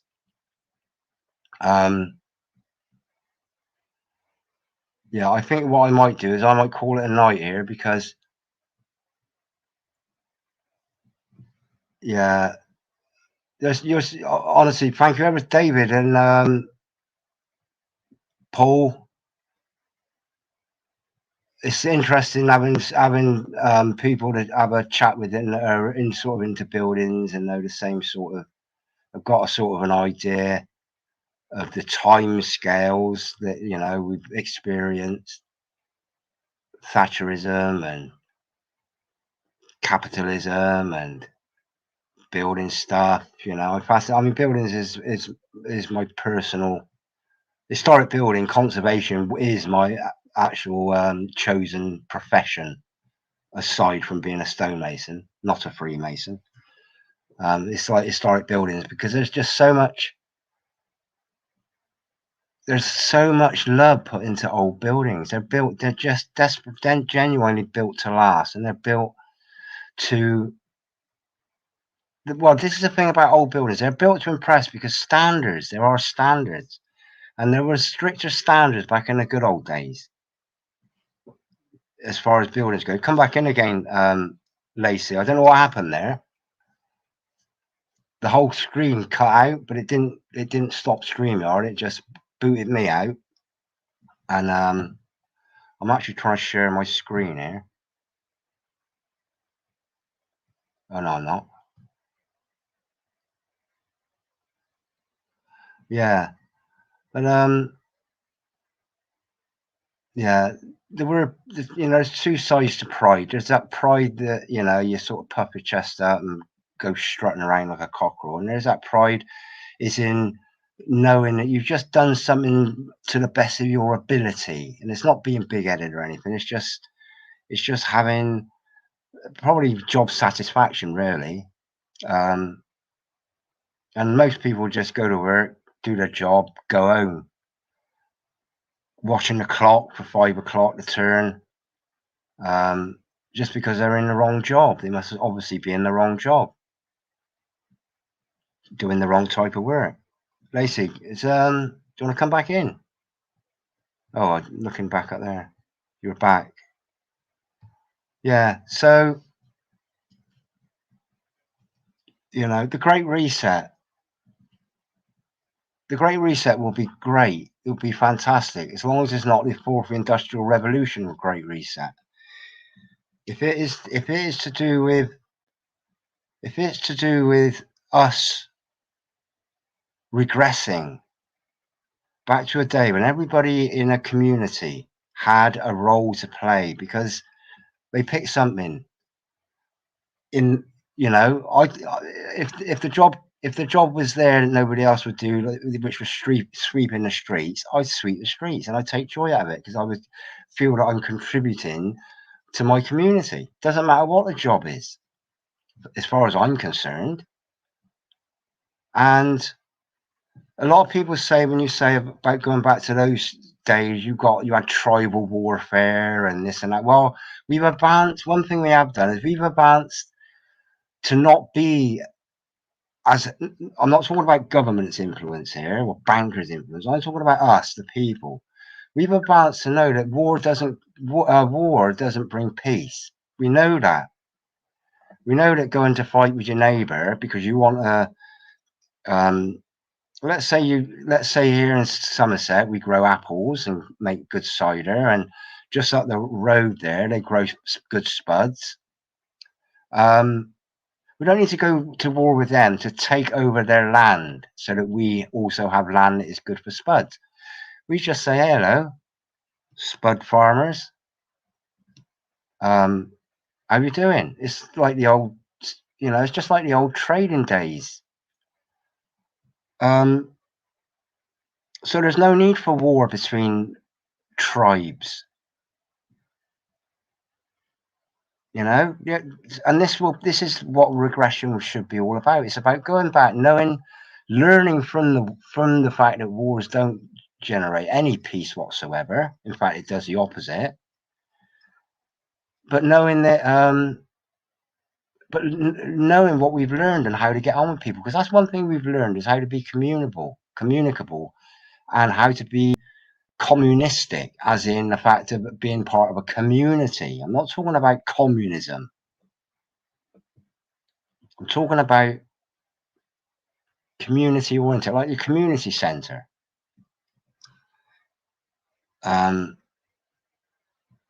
You know, I like bringing back the village elder. The village elder didn't used to be somebody that was voted in, you know, with a massive election. The village elder would have been the person, and I got loads of people around here that I would say, right, you're a village elder. I say to it, right, I'll reg up the road, 80, just up the way. I say, listen, you would, in the good old days, you'd be classed as a village elder. People will come to you for advice. People respect you because you worked all your life really hard. And B, you're just a lovely, lovely man, and you love your neighbours. You love me. You know, so it's natural. There doesn't need to be a vote to say you'll be a village elder. You are a village elder, because how people treat a person dictates whether or not they are respected, and whether they can be given that, I won't call it a crown, but just given that kind of authority to be wise and protective of the community. That's what will come back. That's the only thing that will save us, will be that. Because even if we got rid of all the governments, we still need leaders. There still needs to be leaders. Otherwise, we end up with chaos among people, because people would say, "Oh, well, we don't know anybody that we respect anymore, because we don't interact with the community. So who are the village elders? What is a village elder?" That's the only, we can regress. This is how we can do it. This is how we can do it. And it can be turned around. All we've got to do is make sure that the children aren't given that flipping technology, and they all come away from it. I know I'm being a hypocrite by using this, but I'm not addicted to it. If YouTube whipped away my channel, I'd say, oh, okay, well, I might start another one up. Well, I will. But, there's so much good information. Gardening, I'm into gardening, allotmenteering, everything aside from truth, health, natural health, spiritual, godly, biblical stuff. There's loads of really good channels that come out with a lot of common sense just by reading a few books of the Bible. But it's always nice to sit back sometimes and listen to other people's take on it. If you class whoever's talking about it and whoever's trying to educate you, unless you class them as a respectable elder, somebody that has studied, for example, studied scripture for years and years and years, but are willing to discuss, rather than it being just a one-way thing, like me just talking. All I'm doing is talking. So it's quite literally a one-way thing, which I don't like too much. I like interaction. I like like playing verbal tennis. But it ain't to win. It's not to win. It's not to win a tennis game. It's just to have like a ping pong. Yeah, I go. Competition in schools is something that generates discourse. It generates negativity. It might sound a bit odd to say, but it does. You've got a winner. If you've got one winner, you've also got at least one loser. And the loser, why is everything made into a competition? But it's a competition where the rewards, be it a good reward if you've won, or the bad reward, is there's no fun. All the fun's been taken out of competition. Now it's all about picking sides. It's all about it's just about competition. It's one-upmanship again, and it's another divide. You know, people hate people. A lot of people hate winners. You know, a lot of people hate losers. You can't win. But what can I say more? All right, I'm up to 3 hours 56 minutes. I'm going to go to 4 hours, and then I'm going to call it a night. Then that'll take me up to bang on 11 o'clock. Better than. What's better than, David? Everyone seems to want to be the expert these days. Also, well,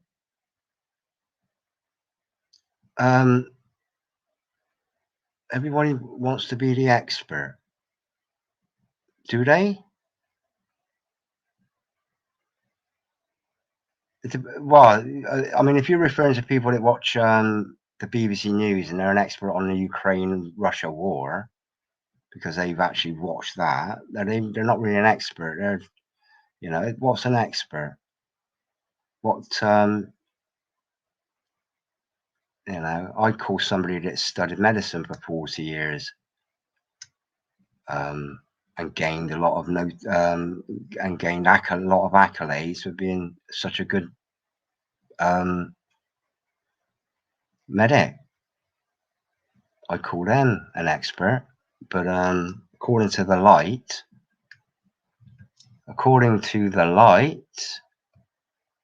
they aren't actually experts. These people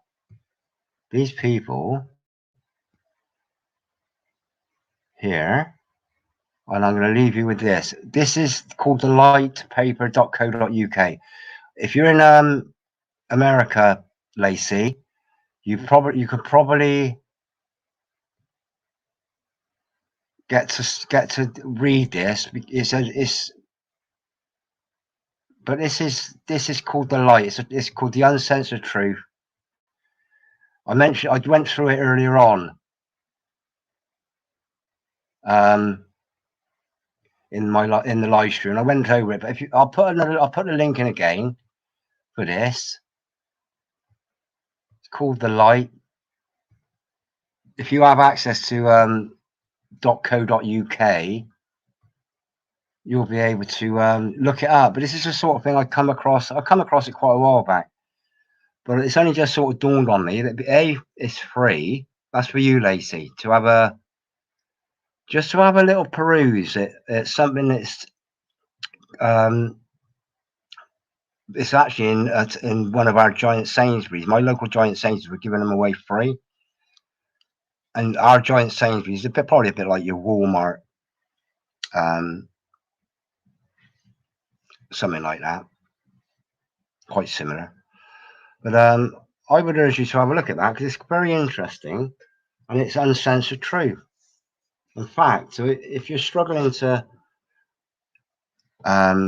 get any validification for any ideas you might have, you're right there, Paul.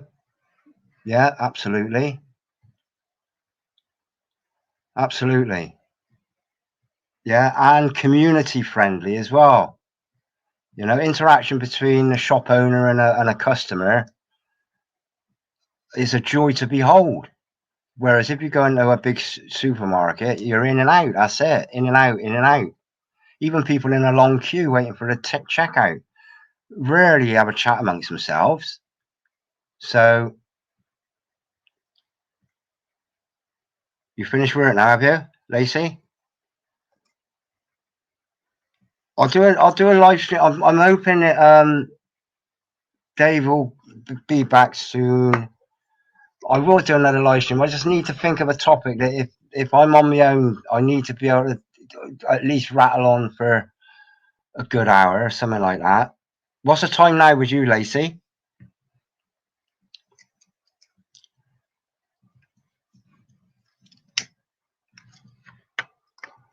Yeah. Well, have a great day, Lacey. Have you been working nights then? I'll tell you what I use. I'll show you what I use. I use this. It's called timeanddate.com. And you can set your own. You can just set your own account. It doesn't cost anything. I've got my world clock here, and am I sharing the screen? No, I'm not. Well, let me share the screen.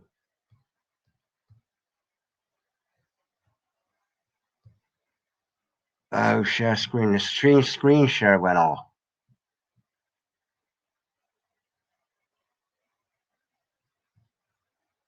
I'll be very quick now. I'm desperately, pretty much desperately need the little boy's room. Right. So my screen share went off when our live stream shut down. So this is this is that light I was on about. Okay. It's fascinating stuff reading. Allowed to speak. Lewis Hamilton, Pierce Morgan, Dolly Parton, allowed to speak about certain things. Not allowed to speak. A Nobel Prize winner, a retired chief scientist, and the father of the Myrna of tech. So that's what the light is all about. And this is the personal clock I use, timeanddate.com. So this is the time with me, just gone 11.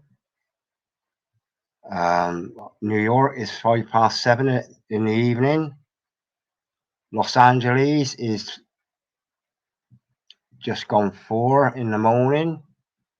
No, it's not, in the afternoon, and that's in the evening. So that's quite handy to find out what who's up and who's not.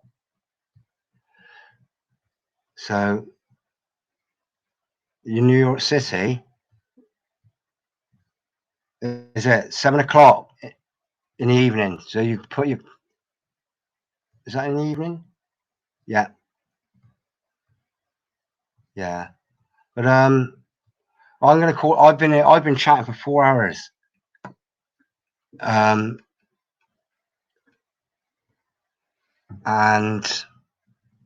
I honestly, I could go on.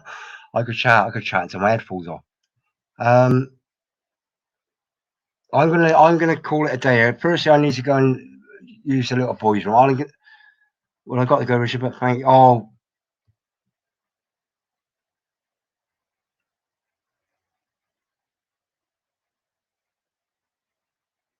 God bless you, Paul. I'm gonna wrap it up. Over 4 hours now. I've been chatting about stuff, really. But I mean, yeah. So I'll leave you all with this. Let's see this. Let me share this a minute because I quite like this. And this will explain what everything's about, really. It should do, about to do a YouTube.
Yeah. So, right. God bless you, David. God bless you, Paul. Where am I gone? Check out some links. I'll probably put a load of links in the description when this video gets turned in. When this live stream gets turned into a video, I'll put all the links I've been on. And thank you ever so much for hanging around, Paul, David, Lacey. It's great to see you. Next time, if you stay in touch, it'd be great to have you on, because it's a time that's so convenient to you, because